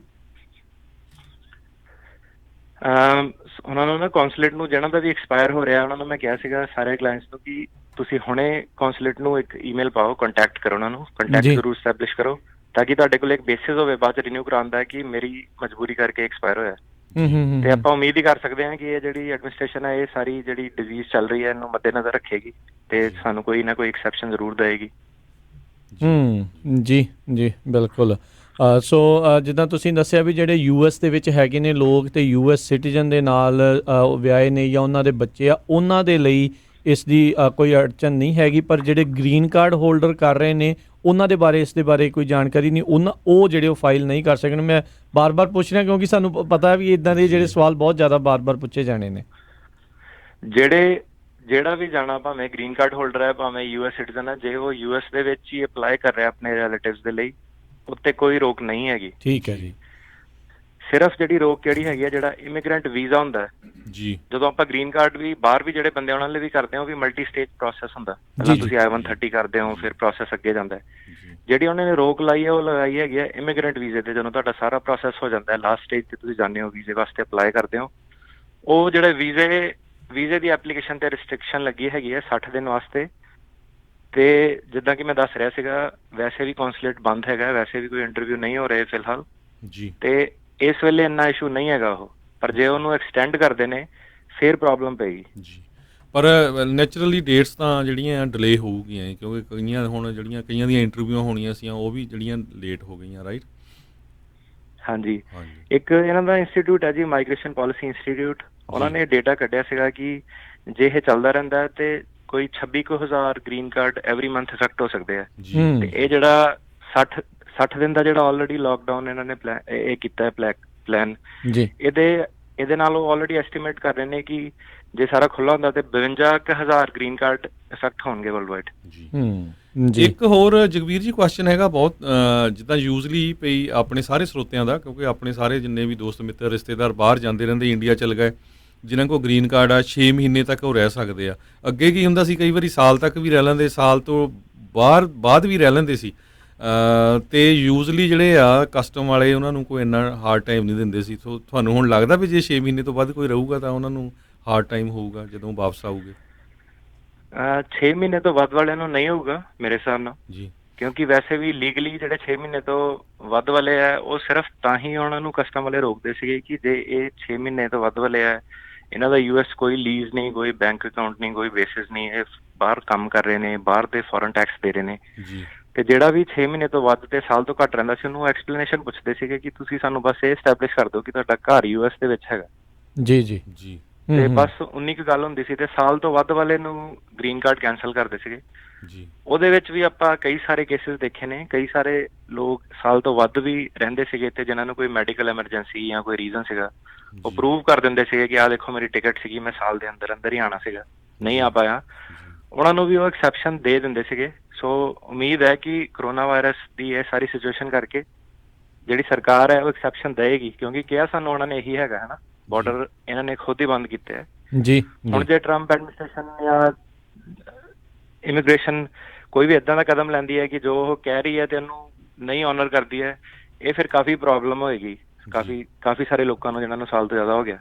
ਜੀ ਤੇ ਅਸੀਂ ਤਾਂ ਵੈਸੇ ਇਧਰੋਂ ਸਲਾਹ ਦਿੰਦੇ ਰਹਿੰਦੇ ਵੀ ਜਿਹੜੇ ਐਲੀਜੀਬਲ ਹੈਗੇ ਗ੍ਰੀਨ ਕਾਰਡ ਤੋਂ ਬਾਅਦ ਚੋਂ ਸਿਟੀਜ਼ਨ ਦੇ ਲਈ ਉਹ ਭਾਈ ਅਪਲਾਈ ਕਰਨਾ ਚਾਹੀਦਾ। ਇਦਾਂ ਦੀਆਂ ਚੀਜ਼ਾਂ ਤੋਂ ਫਿਰ ਬਚਾ ਰਹਿੰਦਾ ਆ ਵੀ ਉਹਨਾਂ ਦੇ ਵਿੱਚ ਨਹੀਂ ਆਉਂਦੇ। ਤੇ ਇਹ ਜਿਹੜੇ 6 ਮਹੀਨੇ ਤੋਂ ਬਾਅਦ ਆਪਾਂ ਰੀਸੈਂਟਲੀ ਇੱਕ ਦੇਖਿਆ ਸੀ ਡਾਇਰੈਕਟਿਵ ਸੀਗਾ ਵੀ ਇਹ ਉਹਨਾਂ ਦੀ ਕੰਟੀਨਿਊਟੀ ਟੁੱਟ ਜਾਂਦੀ ਹੈ ਵੀ ਜੇ 6 ਮਹੀਨੇ ਤੋਂ ਵੱਧ ਕੋਈ ਰਹਿੰਦਾ ਆ ਤੇ ਅਜਿਹੇ ਕੇਸ ਦੇ ਵਿੱਚ ਹੁਣ ਜਿੱਦਾਂ ਕਰੋਨਾ ਵਾਇਰਸ ਦੇ ਚੱਲਦੇ ਫਲਾਈਟਾਂ ਨਹੀਂ ਆਉਣਗੀਆਂ ਕਿ ਉਹਦੇ ਕਰਕੇ ਕੋਈ 6 ਮਹੀਨੇ ਤੋਂ ਵੱਧ ਰਹਿ ਗਿਆ ਕੀ ਤਾਂ ਵੀ ਉਸ ਦੀ ਕੰਟੀਨਿਊਟੀ ਦੇ ਉੱਤੇ ਫਰਕ ਪਊਗਾ? ਤੁਸੀਂ 5 ਸਾਲ ਦੀ ਕੰਟੀਨਿਊਟੀ ਦੀ ਗੱਲ ਕਰ ਰਹੇ ਹੋ ਕਿ ਸਿਟੀਜ਼ਨ ਬਣਨ ਲਈ 5 ਸਾਲ ਵਾਸਤੇ ਕੰਟੀਨਿਊਸ ਇਹਦੇ ਵਿੱਚ 6 ਮਹੀਨੇ ਦੀ ਤੁਹਾਡੀ ਗੱਲ ਬਿਲਕੁਲ ਸਹੀ ਹੈ ਕਿ ਕੰਟੀਨਿਊਟੀ ਟੁੱਟ ਜਾਂਦੀ ਹੈ ਤੇ ਸਿਟੀਜ਼ਨਸ਼ਿਪ ਇਫੈਕਟ ਹੋ ਸਕਦੀ ਸੀਗੀ ਜੀ। ਪਰ ਤੁਸੀਂ ਜੇ ਐਸਟੈਬਲਿਸ਼ ਕਰ ਦੋ ਕਿ ਤੁਹਾਡੇ ਮਜਬੂਰੀ ਕਰਕੇ ਸੀਗਾ ਤੇ ਉਹ ਕਾਫੀ ਸਾਰੀ ਐਕਸੈਪਸ਼ਨਸ ਦਿੰਦੇ ਵੀ ਸੀਗੇ ਤੇ ਮੇਰੇ ਅਕੋਰਡਿੰਗ ਸਿਟੀਜ਼ਨਸ਼ਿਪ ਤੁਸੀਂ ਫੇਰ ਵੀ ਫਾਈਲ ਕਰ ਸਕਦੇ ਹੋ, ਇਹ ਕੰਟੀਨਿਊਟੀ ਨਹੀਂ ਤੋੜੇਗਾ। ਠੀਕ ਹੈ ਪਰ ਉੱਦਾਂ ਨਾਰਮਲ ਸਰਕਮਸਟੈਂਸਿਸ ਦੇ ਵਿੱਚ ਜੇ ਕੋਈ 6 ਮਹੀਨੇ ਤੋਂ ਵੱਧ ਰਹਿੰਦਾ ਆ ਵਿਦਆਊਟ ਐਨੀ ਵੀ ਕੋਈ ਮਜਬੂਰੀ ਤੋਂ ਬਗੈਰ ਤੇ ਫਿਰ ਜ਼ਰੂਰ ਉਹਦੀ ਕੰਟੀਨਿਊਟੀ ਟੁੱਟਦੀ ਆ ਤੇ ਉਹ ਇਫੈਕਟ ਹੁੰਦੀ ਆ ਜੀ। ਸੋ ਜੀ ਬਿਲਕੁਲ। ਸੋ ਇਹ ਸਾਰਿਆਂ ਨੂੰ ਜਿਹੜਾ ਜ਼ਰੂਰ ਇਹ ਸਾਰੀਆਂ ਚੀਜ਼ਾਂ ਦਾ ਧਿਆਨ ਰੱਖਣਾ ਚਾਹੀਦਾ। ਸੋ ਬਿਲਕੁਲ ਆਪਾਂ ਜਿਹੜੇ ਹੌਲੀ ਜਿਹੜੀਆਂ ਕਾਲਸ ਉਹ ਵੀ ਲੈਣੀਆਂ ਸ਼ੁਰੂ ਕਰਾਂਗੇ ਤੇ ਇੱਕ ਜਿਹੜੀ ਜ਼ਰੂਰ ਬੇਨਤੀ ਕਰਦੇ ਹਾਂ ਵੀ ਜਿਹੜੇ ਟੈਕਸਟ ਕਰ ਸਕਦੇ ਨੇ ਨਾ ਇਹਨਾਂ ਨੂੰ ਜਗਵੀਰ ਤਰਕੀਆਣਾ ਉਹਨਾਂ ਨੂੰ ਕਹਿੰਦੇ ਵੀ ਆਪਣਾ ਨਾਮ ਤੇ ਨੰਬਰ ਜਿਹੜਾ ਉਹਨਾਂ ਦਾ ਫੋਨ ਨੰਬਰ ਅਸੀਂ ਦੇਵਾਂਗੇ ਉਸ ਦੇ ਉੱਤੇ ਟੈਕਸਟ ਕਰ ਦਿਓ ਕਿਉਂਕਿ ਫੋਨ ਵੌਇਸ ਮੇਲ ਨੂੰ ਕਹਿੰਦੇ ਭਰ ਜਾਂਦੀ ਆ ਤੇ ਕਈ ਵਾਰੀ ਉਹਨਾਂ ਨੂੰ ਫਿਰ ਪਤਾ ਨਹੀਂ ਲੱਗਦਾ ਮਿਸ ਕਾਲਾਂ ਦਾ। ਸੋ ਤੁਸੀਂ ਉਹਨਾਂ ਨੂੰ ਟੈਕਸਟ ਜਿਹੜਾ ਉਹ ਕਰ ਸਕਦੇ ਹੋ। ਇਹਨਾਂ ਦਾ ਫੋਨ ਨੰਬਰ 4157157790 415 715 7790 ਦੇ ਉੱਤੇ ਤੁਸੀਂ ਇਹਨਾਂ ਨੂੰ ਆਈਦਰ ਕਾਲ ਜੇ ਕਾਲ ਨਹੀਂ ਅਟੈਂਡ ਹੋ ਰਹੇ ਬਿਜ਼ੀ ਨੇ ਤਾਂ ਤੁਸੀਂ ਇਹਨਾਂ ਨੂੰ ਟੈਕਸਟ ਜਿਹੜਾ ਉਹ ਤੁਸੀਂ ਕਰ ਸਕਦੇ ਹੋ ਆਪਣੇ ਨਾਮ ਤੇ ਨੰਬਰ ਦੇ ਨਾਲ ਤਾਂ ਜੋ ਤੁਹਾਨੂੰ ਮੁੜ ਕੇ ਦੁਬਾਰਾ ਕਾਲ ਬੈਕ ਆ ਉਹ ਕਰ ਸਕਣ। ਸੋ ਆਪਾਂ ਜਿਹੜੀਆਂ ਹਰਜੋਤ ਜੀ ਤੇ ਜਗਵੀਰ ਜੀ ਆਪਾਂ ਕਾਲਸ ਲੈਣੀਆਂ ਜਿਹੜੀਆਂ ਉਹ ਸ਼ੁਰੂ ਕਰਾਂਗੇ। ਇਸ ਦੇ ਬਾਬਤ ਇਸ ਤੋਂ ਪਹਿਲਾਂ ਆਪਾਂ ਕਾਲਸ ਲੈਣੇ ਸ਼ੁਰੂ ਕਰੀਏ ਜੇ ਹੋਰ ਤੁਹਾਡੇ ਮਨ ਦੇ ਵਿੱਚ ਕੋਈ ਚੀਜ਼ਾਂ ਹੈਗੀਆਂ ਇਸ ਐਗਜ਼ੀਕਿਊਟਿਵ ਆਰਡਰ ਦੇ ਨਾਲ ਜਿਹੜੀਆਂ ਜ਼ਰੂਰ ਸਾਂਝੀਆਂ ਕਰਨੀਆਂ ਚਾਹੁੰਦੇ ਹੋ ਉਹ ਜ਼ਰੂਰ ਤੁਸੀਂ ਸ਼ੇਅਰ ਕਰ ਦਿਓ ਜੀ। ਜ਼ਰੂਰ ਜੀ। ਇਹਨਾਂ ਨੇ ਨਾ ਇਸ ਤੋਂ ਇਲਾਵਾ ਕਈ ਹੋਰ ਬੜੇ ਇੰਟਰਸਟਿੰਗ ਐਕਸੈਪਸ਼ਨਸ ਕ੍ਰੀਏਟ ਕੀਤੀਆਂ ਜਿਹੜੇ ਉਹਨਾਂ ਨੇ ਕਿਹਾ ਹੈ ਕਿ ਜਿਹੜੇ ਪ੍ਰੋਫੈਸ਼ਨਲਸ ਨੇ ਮੈਡੀਕਲ ਦੀ ਲਾਈਨ ਦੇ ਵਿੱਚ ਜਿਹੜੇ ਕਿ ਕਰੋਨਾ ਵਾਇਰਸ ਦੇ ਰਿਲੇਟਡ US ਆਉਣਾ ਚਾਹੁੰਦੇ ਨੇ ਹਸਪੀਟਲਸ ਉਹਨਾਂ ਨੂੰ ਬੁਲਾਉਣਾ ਚਾਹੁੰਦੇ ਹਨ ਉਹਨਾਂ ਨੇ ਕਿਹਾ ਕਿ ਉਹਨਾਂ ਦਾ ਵੀਜ਼ਾ ਨਹੀਂ ਰੋਕੇਗਾ ਤੇ ਉਹਨਾਂ ਨੂੰ ਕਾਫੀ ਸਾਰੀਆਂ ਇਹਨਾਂ ਨੇ ਐਕਸੈਪਸ਼ਨਸ ਦਿੱਤੀਆਂ ਹੈਗੀਆਂ। ਜਿਹੜੇ ਵੀ ਲੋਕੀ ਹਾਂਜੀ ਹੈਲਥ ਕੇਅਰ ਵਰਕਰਸ ਨੇ ਤੇ ਇਸੇ ਤਰ੍ਹਾਂ ਜਿਹੜੇ ਮੈਂਬਰ ਇੱਥੇ US ਆਰਮ ਫੋਰਸਿਸ ਲਈ ਕੰਮ ਕਰ ਰਹੇ ਨੇ ਜੇ ਉਹ ਆਪਣੇ ਸਪਾਊਸ ਵਗੈਰਾ ਬੱਚਿਆਂ ਵਗੈਰਾ ਲਈ ਪਟੀਸ਼ਨ ਕਰਦੇ ਨੇ ਉਹਨਾਂ ਨੂੰ ਵੀ ਇਹਨਾਂ ਨੇ ਐਕਸੈਪਸ਼ਨ ਕ੍ਰੀਏਟ ਕੀਤੀ ਹੈ ਜੀ। ਤੇ ਜਿਹੜੇ ਫਿਰ ਇਹਨਾਂ ਨੇ ਕਿਹਾ ਕਿ ਜਿਹੜੇ ਅਸਾਈਲਮ ਤੇ ਰਿਫਿਊਜੀ ਉਹ ਵਾਲੇ ਜਿਹੜੇ ਸਾਰੇ ਵੀਜ਼ਾਸ ਨੇ ਉਹ ਸਾਰੇ ਇਹ ਜਦੋਂ ਕੌਂਸੂਲੇਟ ਖੁੱਲੇਗਾ ਉਹਨਾਂ ਤੇ ਵੀ ਕੋਈ ਰੋਕ ਟੋਕ ਨਹੀਂ ਹੈਗੀ ਜੀ। ਇੱਕ ਜਿਹੜੇ ਫਾਰਮ ਵਰਕਰਸ ਆ ਉਹਨਾਂ ਤੇ ਵੀ ਸ਼ਾਇਦ ਉਹਨਾਂ ਦੇ ਤਾਂ ਕਹਿੰਦੇ ਸ਼ਾਇਦ ਵਧਾਵਾਂਗੇ ਅਸੀਂ ਫਾਰਮ ਵਰਕਰਸ ਦਾ ਇਹਨਾਂ ਨੇ ਕਿਹਾ ਕਿ ਆਪਣਾ ਰਿਲੀਜ਼ ਕਰਾਂਗੇ ਪਾਲਿਸੀ ਉਹਨਾਂ ਤੇ ਜਿੱਦਾਂ ਇਹਨਾਂ ਨੂੰ ਸਲਾਹ ਦੇਗੀ ਇਹਨਾਂ ਦੀ ਅੱਗੇ ਐਡਮਿਨਿਸਟ੍ਰੇਸ਼ਨ ਉਸ ਹਿਸਾਬ ਨਾਲ ਇਹ ਪ੍ਰੋਗਰਾਮ ਨੂੰ ਐਡਮਿਨਿਸਟਰ ਕਰਨਗੇ ਜੀ। ਕੋਈ ਐਸਾ ਇਹਨਾਂ ਦਾ ਇਹ ਡਾਇਰੈਕਟਿਵ ਨਹੀਂ ਹੈਗਾ ਕਿ ਸਾਰੇ ਫਾਰਮ ਵਰਕਰਸ ਨੂੰ ਵੀਜ਼ਾ ਦੇ ਦੇਣਾ ਪਰ ਉਹ ਜਿੱਦਾਂ ਸਿਚੁਏਸ਼ਨ ਦੇ ਹਿਸਾਬ ਨਾਲ ਚੱਲਣਗੇ। ਕਿਹਾ ਹੈ ਇਹਨਾਂ ਨੇ ਕਿ ਫਾਰਮ ਵਰਕਰਸ ਕਿਉਂਕਿ ਉਹ ਐਸੈਂਸ਼ੀਅਲ ਵਰਕਰਸ ਨੇ ਤੇ ਉਹਨਾਂ ਨੂੰ ਐਕਸੈਪਸ਼ਨਸ ਕ੍ਰੀਏਟ ਕੀਤੀ ਜਾਣਗੀਆਂ ਉਹਨਾਂ ਦੇ ਲਈ ਜੀ। ਇੱਕ ਜਿਹੜਾ ਹੋਰ ਪੁੱਛਣਾ ਚਾਹੁੰਦੇ ਕਾਫੀ ਲੋਕਾਂ ਦਾ ਇਹ ਸਵਾਲ ਵੀ ਹੈ ਵੀ ਜਿਨ੍ਹਾਂ ਦਾ ਹੁਣ ਜਿੱਦਾਂ ਆਪਾਂ ਗ੍ਰੀਨ ਕਾਰਡ ਦੀ ਗੱਲ ਕਰ ਰਹੇ ਸੀ ਉਹਦੇ ਮਾਈਗ੍ਰੇਸ਼ਨ ਵੀਜ਼ਾ ਕਈਆਂ ਦਾ ਲੱਗ ਗਿਆ ਸੀ ਇਮੀਗ੍ਰੈਂਟ ਵੀਜ਼ਾ ਜਿਹੜਾ ਉਹ ਲੱਗ ਗਿਆ ਸੀਗਾ ਪਰ ਹੁਣ ਫਲਾਈਟਾਂ ਨਾ ਚੱਲਣ ਦੇ ਕਰਕੇ ਉਹ ਸਾਰੇ ਜਾਣੇ ਉੱਥੇ ਫਸੇ ਸੀਗੇ। ਕੀ ਇਸ ਆਰਡਰ ਦੇ ਨਾਲ ਜਿਨ੍ਹਾਂ ਦੇ ਆਲਰੇਡੀ ਵੀਜ਼ੇ ਲੱਗੇ ਸੀਗੇ ਉਹਦੇ ਉੱਤੇ ਵੀ ਇਫੈਕਟ ਹੋਊਗਾ ਉਹ ਵੀ ਨਹੀਂ ਆ ਸਕਣਗੇ ਹੁਣ 2 ਮਹੀਨੇ ਦੇ ਲਈ?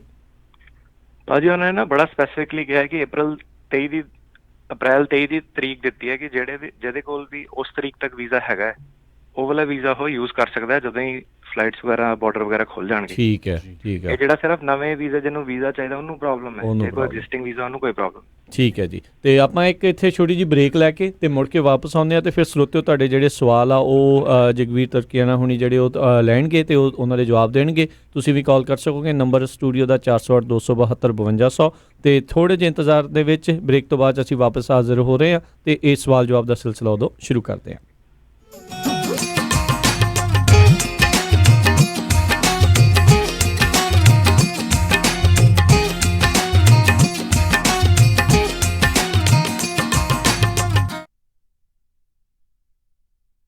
इंडियन सेवर ਹੋਲਸੇਲ ਪ੍ਰਿੰਟਿੰਗ ਵਾਲਿਆਂ ਤੋਂ ਬਣਵਾ ਸਕਦੇ ਹੋ 1000 ਬਿਜ਼ਨਸ ਕਾਰਡ ਸਿਰਫ ਹੀ $45 ਵਿੱਚ। ਆਊਟਡੋਰ ਬੈਨਰ $699 ਪਰ square feet, banner with stand ਸਿਰਫ $135 ਵਿੱਚ, 10x10 ਦਾ event tent with hardware and fabric ਤੁਹਾਡੇ ਲੋਗੋ ਅਤੇ ਐਡ ਦੇ ਨਾਲ ਸਿਰਫ ਹੀ $1399 ਵਿੱਚ। Flyer, brochure, postcard, poster, presentation folder, hang tags, envelopes, roll label, sticker ਅਤੇ ਇਹ ਐਵਰੀ ਡੋਰ ਡਾਇਰੈਕਟ ਮੇਲ ਦੀ ਸਰਵਿਸ ਵੀ ਦਿੰਦੇ ਹਨ। 9165255476 916 525 5476। ਇਮੀਗ੍ਰੇਸ਼ਨ, ਫੈਮਿਲੀ ਲਾਅ ਦੇ ਨਾਲ ਸੰਬੰਧਿਤ ਕਿਸੇ ਵੀ ਤਰ੍ਹਾਂ ਦੀ ਕਾਨੂੰਨੀ ਸਲਾਹ ਦੇ ਲਈ ਗੱਲ ਕਰ ਸਕਦੇ ਹੋ ਸ਼ਾਹਿਦ ਮਨਜ਼ੂਰ ਜੀ ਨਾਲ। ਪਰਸਨਲ ਇੰਜਰੀ ਜਿਵੇਂ ਕਿ ਕਾਰ ਐਕਸੀਡੈਂਟ, ਸਲਿਪ ਅਤੇ ਫਾਲ ਦੇ ਨਾਲ ਸੰਬੰਧਿਤ ਕਿਸੇ ਵੀ ਤਰ੍ਹਾਂ ਦੀ ਕਾਨੂੰਨੀ ਸਲਾਹ ਦੇ ਲਈ ਗੱਲ ਕਰ ਸਕਦੇ ਹੋ ਸ਼ਾਹਿਦ ਮਨਜ਼ੂਰ ਲਾ ਫਰਮ 3017 ਡੌਗਲਸ ਬੁਲੇਵਾਰਡ ਸਵੀਟ 104 ਰੋਜ਼ਵਿਲ। ਵਧੇਰੇ ਜਾਣਕਾਰੀ ਲਈ ਗੱਲ ਕਰ ਸਕਦੇ ਹੋ 9163061665 916 306 1665 ਮਨਜ਼ੂਰ ਲਾ ਫਰਮ। ਕੀ ਤੁਹਾਨੂੰ ਇਸ ਗੱਲ ਦਾ ਅਹਿਸਾਸ ਹੈ ਜੇ ਕੰਮ ਕਰਦਿਆਂ ਹਾਰਟ ਅਟੈਕ, ਸਟ੍ਰੋਕ, ਭਿਆਨਕ ਸੱਟ ਚੋਟ, ਮੇਜਰ ਆਰਗਨ ਟ੍ਰਾਂਸਪਲਾਂਟ ਜਾਂ ਕੈਂਸਰ ਵਰਗੀ ਨਾਮੁਰਾਦ ਬਿਮਾਰੀ ਹੋ ਜਾਵੇ ਤਾਂ ਘਰ-ਬਾਰ ਦੇ ਖਰਚੇ ਲਈ ਆਮਦਨ ਕਿੱਥੋਂ ਆਵੇਗੀ? MAF financial and insurance services ਕੋਲ ਇਸ ਦਾ ਜਵਾਬ ਹੈ। ਇਹਨਾਂ ਕੋਲ ਮਾਡਰਨ ਇੰਸ਼ੋਰੈਂਸ ਪਲਾਨ ਹਨ ਜੋ ਤੁਹਾਡੇ ਤੇ ਤੁਹਾਡੇ ਪਰਿਵਾਰ ਦੀ ਆਮਦਨ ਦਾ ਸਾਧਨ ਬਣ ਸਕਦੇ ਹਨ। MAF ਦੇ ਪ੍ਰੋਫੈਸ਼ਨਲ ਤੋਂ ਟੈਕਸ ਫ੍ਰੀ ਰਿਟਾਇਰਮੈਂਟ ਇਨਕਮ ਕਿਵੇਂ ਲੈਣੀ ਹੈ ਇਸ ਬਾਰੇ ਪਤਾ ਕਰ ਸਕਦੇ ਹੋ। ਜੇ ਤੁਸੀਂ ਹਾਈ ਨੈਟਵਰਥ ਪਰਿਵਾਰ ਹੋ ਅਤੇ ਐਸਟੇਟ ਟੈਕਸ ਲਈ ਪ੍ਰੀਮੀਅਮ ਫਾਈਨੈਂਸ ਪਾਲਿਸੀ ਤੁਹਾਡੇ ਲਈ ਕਿਵੇਂ ਲਾਹੇਵੰਦ ਹੋ ਸਕਦੀ ਹੈ ਉਹ ਵੀ ਪਤਾ ਕਰ ਸਕਦੇ ਹੋ। ਅੱਜ ਹੀ ਕਾਲ ਕਰੋ MAF 9167406400 916 740 6400। MAF also provides a platform for experienced financial professionals with top pay, company revenue and virtual agent training program. Visit maflife.com. MAF, California Department of Insurance, license number 0M92002। ਸੱਚੀ ਮੈਨੂੰ ਤਾਂ ਬਹੁਤ ਫਿਕਰ ਲੱਗੀ ਹੋਈ ਆ। ਪਹਿਲਾਂ ਘਰ ਮਸਾ ਪਸੰਦ ਆਇਆ ਤੇ ਹੁਣ ਮੈਟਰਸ ਤੇ ਫਰਨੀਚਰ ਲੈਣ ਵਾਸਤੇ ਪਤਾ ਨਹੀਂ ਕਿਹੜੇ ਸਟੋਰ 'ਚ ਜਾਣਾ ਪੈਣਾ। ਉਹ ਤੂੰ ਫਿਕਰ ਕਾਤੋਂ ਕਰਦੀ ਆ? ਆਪਾਂ ਚੱਲਦੇ ਆ ਮੈਟਰਸ ਐਂਡ ਫਰਨੀਚਰ ਐਕਸਪ੍ਰੈਸ ਵਾਲਿਆਂ ਦੇ। ਸਭ ਕੁਝ ਉੱਥੋਂ ਹੀ ਮਿਲ ਜਾਣਾ। ਪੂਰੇ ਘਰ ਦਾ furniture, bedroom, living room, sofas, ਸਾਰਾ ਕੁਝ $2000 ਦੇ ਵਿੱਚ 36 ਮਹੀਨੇ ਦੀ 0% ਇੰਟਰਸਟ ਉੱਤੇ ਫਾਈਨੈਂਸਿੰਗ ਵੀ ਕਰਦੇ ਹਨ। ਪੰਜਾਬ ਵਾਲੇ ਪੇਟੀ ਬੈੱਡ ਵੀ ਮਿਲਦੇ ਹਨ। ਸੋਫਾ ਸਟਾਰਟਿੰਗ $299 ਅਤੇ ਮੈਟਰਸ ਸਟਾਰਟਿੰਗ $99। ਬਿਊਟੀ ਰੈਸਟ ਜਾਂ ਹਰ ਕਿਸਮ ਦੇ ਮੈਟਰਸ ਵੀ ਇਹਨਾਂ ਦੇ ਕੋਲੋਂ ਲੈ ਸਕਦੇ ਹੋ। ਹਰ ਇੱਕ ਨੂੰ ਬਹੁਤ ਹੀ ਵਧੀਆ ਡੀਲ ਦਿੰਦੇ ਹਨ। Mattress and Furniture Express, Roseville, 1811 Douglas Boulevard, Roseville, Ross store ਦੇ ਨਜ਼ਦੀਕ। ਕਾਲ ਅੰਮ੍ਰਿਤਸਰਾਂ 5304155959 530 415 5959 ਜਾਂ ਮੈਨੀ ਹੇਅਰ 5303007663। ਇਹਨਾਂ ਦੇ ਯੂਨੀਵਰਸਿਟੀ ਫਾਲਸਮਾ ਤੇ ਡੇਵਿਸ ਵਿੱਚ ਵੀ ਲੋਕੇਸ਼ਨਸ ਹਨ। Mattress Express, Roseville. ਵਿਹਾਣੀਆਂ ਕੋਕਾ ਕੜਵਾ ਦੇ ਮਾਇਆ ਕੋਕਾ। ਮੈਂ ਕਿਹਾ ਸੁਣਦੇ ਨਹੀਂ ਜੀ। ਮੇਰੀਆਂ ਸਾਰੀਆਂ ਸਹੇਲੀਆਂ ਕੋਲ ਸੋਨੇ ਦੇ ਬੜੇ ਸੋਹਣੇ ਗਹਿਣੇ ਆ। ਇੱਕ ਮੈਂ ਹੀ ਆ ਜਿਹੜੀਆਂ ਪੁਰਾਣੀਆਂ ਜੀਆਂ ਵਾਲੀਆਂ ਪਾਈ ਫਿਰਦੀ ਨੂੰ ਕਿੰਨੇ ਸਾਲ ਹੋ ਗਏ ਆ। ਮੈਨੂੰ ਨਹੀਂ ਪਤਾ, ਮੈਨੂੰ ਵੀ ਸੋਹਣੇ ਗਹਿਣੇ ਬਣਵਾ ਕੇ ਦਿਓ। ਲੈ ਇਹ ਕਿਹੜੀ ਗੱਲ ਆ? ਤੂੰ ਚੱਲ ਬੱਗਾ ਜੁਐਲਰਸ ਦੇ, ਮੈਂ ਤੈਨੂੰ ਹੁਣੇ ਲੈ ਕੇ ਦਿੰਨਾ ਸੋਹਣੇ ਗਹਿਣੇ। ਫਿਰ ਦੇਖੀ ਤੇਰੀ ਵੀ ਸਹੇਲੀਆਂ 'ਚ ਟੌਰ ਬਣ ਜਾਊਗੀ। ਬੱਗਾ ਜੁਐਲਰਸ ਸੈਕਰਾਮੈਂਟੋ ਜਿੱਥੋਂ ਖਰੀਦ ਸਕਦੇ ਹੋ ਵਿਆਹ ਸ਼ਾਦੀਆਂ ਲਈ ਖੂਬਸੂਰਤ ਗਹਿਣੇ ਤੇ ਨਾਲ ਹੀ ਸੋਨੇ ਦੇ ਬਦਲੇ ਕੈਸ਼ ਵੀ ਲੈ ਸਕਦੇ ਹੋ। ਵਿਆਹ ਸ਼ਾਦੀ ਜਾਂ ਕਿਸੇ ਵੀ ਇਵੈਂਟ ਤੇ ਡੈਕੋਰੇਸ਼ਨ ਵੀ ਕਰਦੇ ਹਨ ਤੇ ਹਰ ਤਰ੍ਹਾਂ ਦੇ ਕਸਟਮ ਗਹਿਣੇ ਤਿਆਰ ਕਰਵਾ ਸਕਦੇ ਹੋ। ਹੋਰ ਜਾਣਕਾਰੀ ਲਈ ਕਾਲ ਕਰੋ ਜੌਨੀ ਜੀ ਨੂੰ 9169128842 916 912 8842। ਪਤਾ ਨੋਟ ਕਰੋ 6930 65th street number 115 Chinatown supermarket Sacramento. Phone number 916 912 8842 9169128842। Bagga jewellers Sacramento. ਤੁਸੀਂ ਸੁਣ ਰਹੇ ਹੋ Punjabi radio USA KOBO Yuba city 1450 AM, KIID Sacramento 1470 AM, KWRU Fresno 1300 AM, KLHC Bakersfield 1350 AM।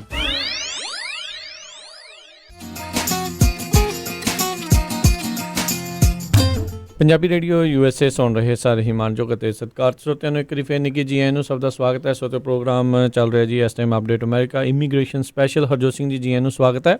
ਧੰਨਵਾਦ, ਸਤਿ ਸ਼੍ਰੀ ਅਕਾਲ ਜੀ। ਤੇ ਆਪਣੇ ਨਾਲ ਅਟਰਨੀ ਜਗਵੀਰ ਤਰਕੀਆਣਾ ਜੀ ਜੁੜੇ ਹੋਏ ਨੇ। ਜਗਵੀਰ ਜੀ, ਜੀ ਆਇਆਂ ਨੂੰ ਸਵਾਗਤ ਹੈ ਇੱਕ ਵਾਰੀ ਫੇਰ। ਸਤਿ ਸ਼੍ਰੀ ਅਕਾਲ ਜੀ। ਧੰਨਵਾਦ ਜੀ, ਸਤਿ ਸ਼੍ਰੀ ਅਕਾਲ ਜੀ। ਤੇ ਆਪਾਂ ਹੁਣ ਆਪਣੀਆਂ ਕਾਲਸ ਲੈਣੀਆਂ ਜਿਹੜੀਆਂ ਉਹ ਸ਼ੁਰੂ ਕਰਾਂਗੇ। ਕਾਲ ਕਰਨ ਦੇ ਲਈ ਨੰਬਰ 408 272 5200।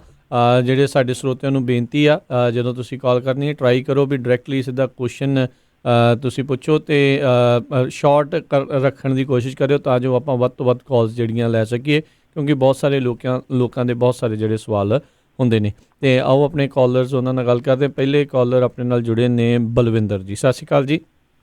ਸਤਿ ਸ਼੍ਰੀ ਅਕਾਲ ਭਾਜੀ, ਪਹਿਲੇ ਵੀਰਾਂ ਨੂੰ ਸਤਿ ਸ਼੍ਰੀ ਅਕਾਲ ਜੀ। ਸਤਿ ਸ਼੍ਰੀ ਅਕਾਲ ਜੀ। ਹਾਂਜੀ ਭਾਜੀ, ਮੈਂ ਪੁੱਛਣਾ ਸੀ, ਮੈਂ ਨਾ ਲਾਸਟ ਈਅਰ 12 ਮੈਂ ਨਾ 27 ਨੂੰ ਸਿਟੀਜ਼ਨਸ਼ਿਪ ਅਪਲਾਈ ਕੀਤੀ ਸੀ ਤੇ ਮੈਨੂੰ 2 ਵੀਕਾਂ ਬਾਅਦ ਫਿੰਗਰਪ੍ਰਿੰਟ ਆ ਗਏ ਸੀ। ਉਸ ਤੋਂ ਬਾਅਦ ਕੋਈ ਲੈਟਰ ਲੂਟਰ ਨਹੀਂ ਆਇਆ ਜੀ।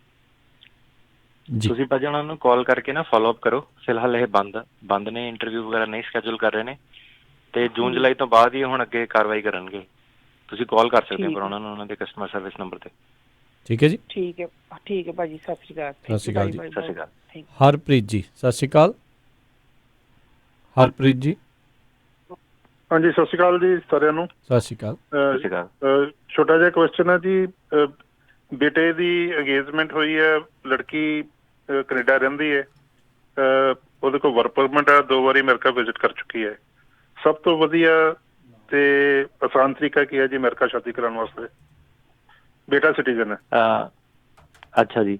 ਸੋ ਸ਼ਾਦੀ ਕਰਾਉਣ ਦਾ ਆਸਾਨ ਤਰੀਕਾ, ਸ਼ਾਦੀ ਕਰਾਉਣ ਦਾ ਤੇ ਸਿੰਪਲ ਹੈਗਾ। ਤੁਸੀਂ ਐਕਸਪ੍ਰੈਸ ਵੈਡਿੰਗ ਕਰਾ ਸਕਦੇ ਹੋ ਜਾ ਕੇ ਕਿਸੇ ਵੀ ਕਾਉਂਟੀ ਦੇ ਆਫਿਸ ਤੇ ਉਹ ਇਮੀਡੀਏਟਲੀ ਕਰ ਦਿੰਦੇ ਨੇ। ਜੇ ਤੁਸੀਂ ਇਮੀਗ੍ਰੇਸ਼ਨ ਦਾ ਪੁੱਛ ਰਹੇ ਹੋ ਕਿ ਇਮੀਗ੍ਰੇਸ਼ਨ ਦਾ ਸਭ ਤੋਂ ਆਸਾਨ ਤਰੀਕਾ ਕੀ ਹੈ, ਬੇਟੀ ਲੀਗਲੀ ਅਮਰੀਕਾ ਜਾ ਕੇ ਸ਼ਾਦੀ ਕਰ ਸਕੇ, ਉਹਦਾ ਸਭ ਤੋਂ ਫਾਸਟੈਸਟ ਵੇ ਕੀ ਹੈ ਜੀ?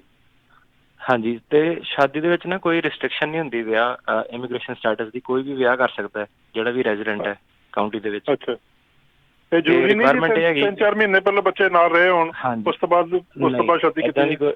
ਏਦਾਂ ਦੀ ਕੋਈ ਰਿਕੁਆਇਰਮੈਂਟ ਨਹੀਂ ਹੈ। ਬਸ ਇੱਕੋ ਰਿਕੁਆਇਰਮੈਂਟ ਹੈ ਕਿ ਜੇ ਤੁਸੀਂ ਆਉਂਦੇ ਸਾਰ ਹੀ 90 ਦਿਨ ਤੋਂ ਪਹਿਲਾਂ ਵਿਆਹ ਕਰ ਲੈਂਦੇ ਹੋ ਤੇ ਫਿਰ ਉਹ ਕੇਸ ਨੂੰ ਸ਼ੱਕ ਦੀ ਨਿਗਾਹ ਨਾਲ ਦੇਖਣਗੇ ਕਿ ਇਹਨਾਂ ਨੇ ਪਹਿਲਾਂ ਪਲੈਨਿੰਗ ਕੀਤੀ ਸੀ ਆਉਣ ਦੇ ਟਾਈਮ ਤੇ। ਤੁਸੀਂ ਆਉਣ ਦੇ ਟਾਈਮ ਤੇ ਪਹਿਲਾਂ ਪਲੈਨਿੰਗ ਕਰਕੇ ਆ ਕੇ ਵਿਆਹ ਰਾਈਟ ਵੇ ਨਹੀਂ ਕਰਾ ਸਕਦੇ ਹੋ। ਜੇ ਕੋਈ ਆਉਂਦਾ ਹੈ ਤੇ ਮੰਨ ਲਓ ਕੋਈ ਘੁੰਮਣ ਫਿਰਨ ਆਇਆ ਤੇ ਉਹ ਵੇਟ ਕਰ ਰਿਹਾ ਤੇ ਉਹਦਾ ਆਉਣ ਤੋਂ ਬਾਅਦ ਪਲਾਨ ਬਣਦਾ ਕਿ ਮੈਂ ਵਿਆਹ ਕਰਾਉਣਾ, ਜਿੱਦਾਂ 90 ਦਿਨ ਦੀ ਵੇਟ ਕਰਦੇ ਨੇ ਜ਼ਿਆਦਾਤਰ ਲੋਕੀ ਜਾਂ 60 ਦਿਨ ਦੀ, ਤੇ ਫਿਰ ਉਹ ਜਾ ਕੇ ਕਾਉਂਟੀ ਵਿਆਹ ਕਰਾਉਂਦੇ ਨੇ। ਵਿਆਹ ਬੜਾ ਸਿੰਪਲ ਹੈ, ਐਕਸਪ੍ਰੈਸ ਵੈਡਿੰਗ ਹੁੰਦੀ ਹੈ। ਤੁਸੀਂ ਜਾਣਦੇ ਹੋ, ਕੋਈ ਵਿਟਨੈਸ ਵਗੈਰਾ ਕਿਸੇ ਦੀ ਜ਼ਰੂਰਤ ਨਹੀਂ ਹੈ ਤੇ ਤੁਹਾਨੂੰ ਉਹ ਹਫ਼ਤੇ ਕੁ ਦੇ ਅੰਦਰ ਸਰਟੀਫਿਕੇਟ ਮੇਲ ਕਰ ਦਿੰਦੇ ਨੇ ਮੈਰਿਜ ਦਾ। ਕਿ ਉਹ 3-4 ਮਹੀਨੇ ਜਿਹੜੇ ਬੇਟੀ ਨੇ ਆ ਕੇ ਇੱਥੇ ਰਹਿਣਾ ਹੈ, ਉਹ ਸ਼ਾਦੀ ਤੋਂ ਬਗੈਰ ਕਿਸ ਤਰ੍ਹਾਂ ਰੱਖ ਲਾਂਗੇ ਜੀ? ਕੁਐਸਚਨ ਮੇਰਾ ਇਹੀ ਹੈ। ਕੈਨੇਡਾ ਤੋਂ ਆਉਣਾ ਭਾਜੀ? ਹਾਂਜੀ, ਕੈਨੇਡਾ ਤੋਂ ਜੀ। ਪਹਿਲਾਂ ਤਾਂ ਹਜੇ ਕੈਨੇਡਾ ਬਾਰਡਰ ਹੀ ਬੰਦ ਹੈ, ਹਜੇ ਪਤਾ ਨਹੀਂ ਕਦੋਂ ਓਪਨ ਹੋਣਾ। ਮਹੀਨੇ ਲਈ ਹੋਰ ਉਹ ਨਹੀਂ ਕਰ ਦਿੱਤਾ, ਰਾਈਟ? ਨਹੀਂ, ਮੈਂ ਤਾਂ 2-3-4 ਮਹੀਨੇ ਬਾਅਦ ਵੀ ਕਰ ਲਾਂਗਾ, ਪਰ ਮੈਂ ਬੱਚੀ ਨੂੰ ਰੱਖਣਾ ਨਹੀਂ ਚਾਹੁੰਦਾ ਬਗੈਰ ਸ਼ਾਦੀ ਤੋਂ ਬੇਟੇ ਦੇ ਨਾਲ ਜੀ। ਮੇਰਾ ਕੁਐਸਚਨ ਹੈ ਜੀ, ਕੈਨੇਡਾ ਜਾ ਕੇ ਤੁਸੀਂ ਫਿਆਂਸੇ ਵੀਜ਼ਾ ਤੇ ਮੰਗਾਓ। ਫਿਆਂਸੇ ਵੀਜ਼ਾ ਨੂੰ ਪਰ ਫਿਆਂਸੇ ਵੀਜ਼ਾ ਨੂੰ ਥੋੜਾ ਜਿਹਾ ਟਾਈਮ ਲੱਗ ਜਾਂਦਾ ਹੈ। ਕੈਨੇਡਾ ਦਾ ਆਪਾਂ ਹੁਣ ਦੇਖ ਰਹੇ ਹਾਂ, ਇਹਨਾਂ ਨੇ ਮੌਂਟਰੀਅਲ ਕੌਂਸੂਲੇਟ ਕਰਤਾ ਸਾਰਾ, ਤੇ ਜਿੱਦਾਂ ਆਪਾਂ ਦੇਖ ਰਹੇ ਹਾਂ ਉੱਥੇ ਨਾ 1.5 ਸਾਲ ਲਗਾ ਦਿੰਦੇ ਨੇ ਕਈ ਕੇਸਾਂ ਦਾ, ਕਾਫੀ ਡਿਲੇ ਕਰਦੇ ਨੇ। ਹੁਣ ਜਿਹੜਾ ਸਹੀ ਤਰੀਕਾ ਤੇ ਹੈਗਾ ਕਿ ਤੁਸੀਂ ਸਹੀ ਤਰੀਕਾ ਜੀ ਇਦਾਂ ਕਰਿਓ ਜੀ, ਹੁਣ ਸਾਰਾ ਕੁਝ ਇੱਥੇ ਨਾ ਪੁੱਛੋ, ਇਹਨਾਂ ਨੂੰ ਬਾਅਦ ਦੇ ਵਿੱਚ ਜਿਹੜਾ ਜੀ ਕਾਲ ਕਰ ਲਿਓ। ਬਾਕੀਆਂ ਨੇ ਵੀ ਸਮਾਂ ਜਿਹੜਾ ਉਹ ਯੂਜ਼ ਕਰਨਾ ਹੈ ਇਸੇ ਨੂੰ ਹੀ। ਤੁਸੀਂ ਇਹਨਾਂ ਨੂੰ ਇਹਨਾਂ ਦੇ ਫੋਨ ਨੰਬਰ 4157157790 ਦੇ ਉੱਤੇ ਜਿਹੜੀ ਉਹ ਜੀ ਕਾਲ ਕਰ ਲਓ। ਫਿਰ ਜਿਹੜੇ ਵੀ ਤੁਹਾਡੇ ਸਵਾਲ ਨੇ ਤੁਸੀਂ ਇਹਨਾਂ ਨੂੰ ਜਿਹੜਾ ਉਦੋਂ ਪੁੱਛ ਲਿਓ ਜੀ। ਤੇ ਆਪਣੇ ਅਗਲੇ ਜਿਹੜੇ ਕਾਲਰ ਉਹਨਾਂ ਦੇ ਨਾਲ ਗੱਲ ਕਰਦੇ ਆ, ਜਿਹੜੇ ਨੇ ਉਜਾਗਰ ਸਿੰਘ ਜੀ। ਸਤਿ ਸ਼੍ਰੀ ਅਕਾਲ ਉਜਾਗਰ ਜੀ। ਹਾਂਜੀ, ਸਤਿ ਸ੍ਰੀ ਅਕਾਲ ਜੀ। ਸਤਿ ਸ਼੍ਰੀ ਅਕਾਲ। ਮੇਰਾ ਪਾਸਪੋਰਟ ਰਿਨਿਊ ਕਰਾਉਣ ਵਾਲਾ ਸੀ, 11 ਅਪ੍ਰੈਲ ਤੱਕ ਸੀ ਡੇਟ ਸੀ। ਮੈਂ ਉਹਦਾ ਕੀ ਕਰਾਂ ਜੀ? ਹੁਣ ਕੋਈ ਇੰਡੀਆ ਦਾ ਕਿ ਇੱਥੇ ਦਾ? ਇੱਥੋਂ ਲੈ ਜੀ, ਮੈਂ ਸਿਟੀਜ਼ਨ ਹਾਂ। ਹਾਂਜੀ, ਉਹ ਤਾਂ ਤੁਸੀਂ ਕਰਾ ਸਕਦੇ ਆ, ਐਪਲੀਕੇਸ਼ਨ ਭਰ ਕੇ ਆਨਲਾਈਨ ਹੋ ਜਾਂਦਾ ਹੈ ਜੀ ਜਗਵੀਰ ਜੀ? ਹਾਂਜੀ, ਪਾਸਪੋਰਟ ਆਫਿਸ ਆਪਣੇ ਡਾਕਖਾਨੇ ਤਾਂ ਖੁੱਲਿਆ, ਜਾ ਕੇ ਤੁਸੀਂ ਉਹਨਾਂ ਨੂੰ ਮਿਲੋ ਕਿਤੇ ਵੀ ਆਪਣੇ ਲਾਗੇ ਜਿਹੜਾ ਖੁੱਲਾ ਜੀ। ਉਹ ਤਾਂ ਆਪਰੇਸ਼ਨਲ ਨੇ, ਉਹ ਚੱਲਦੇ ਨੇ, ਤੁਸੀਂ ਉਹਨਾਂ ਤੋਂ ਜਾ ਕੇ ਕਰਵਾ ਸਕਦੇ ਹੋ। ਥੈਂਕ ਯੂ ਜੀ। ਜੀ ਅਗਲੇ ਕਾਲਰ ਨੇ ਸੁਰਜੀਤ ਕੌਰ ਜੀ। ਸਤਿ ਸ਼੍ਰੀ ਅਕਾਲ। ਹਾਂਜੀ ਭਾਜੀ, ਸਤਿ ਸ਼੍ਰੀ ਅਕਾਲ। ਸਤਿ ਸ਼੍ਰੀ ਅਕਾਲ ਜੀ।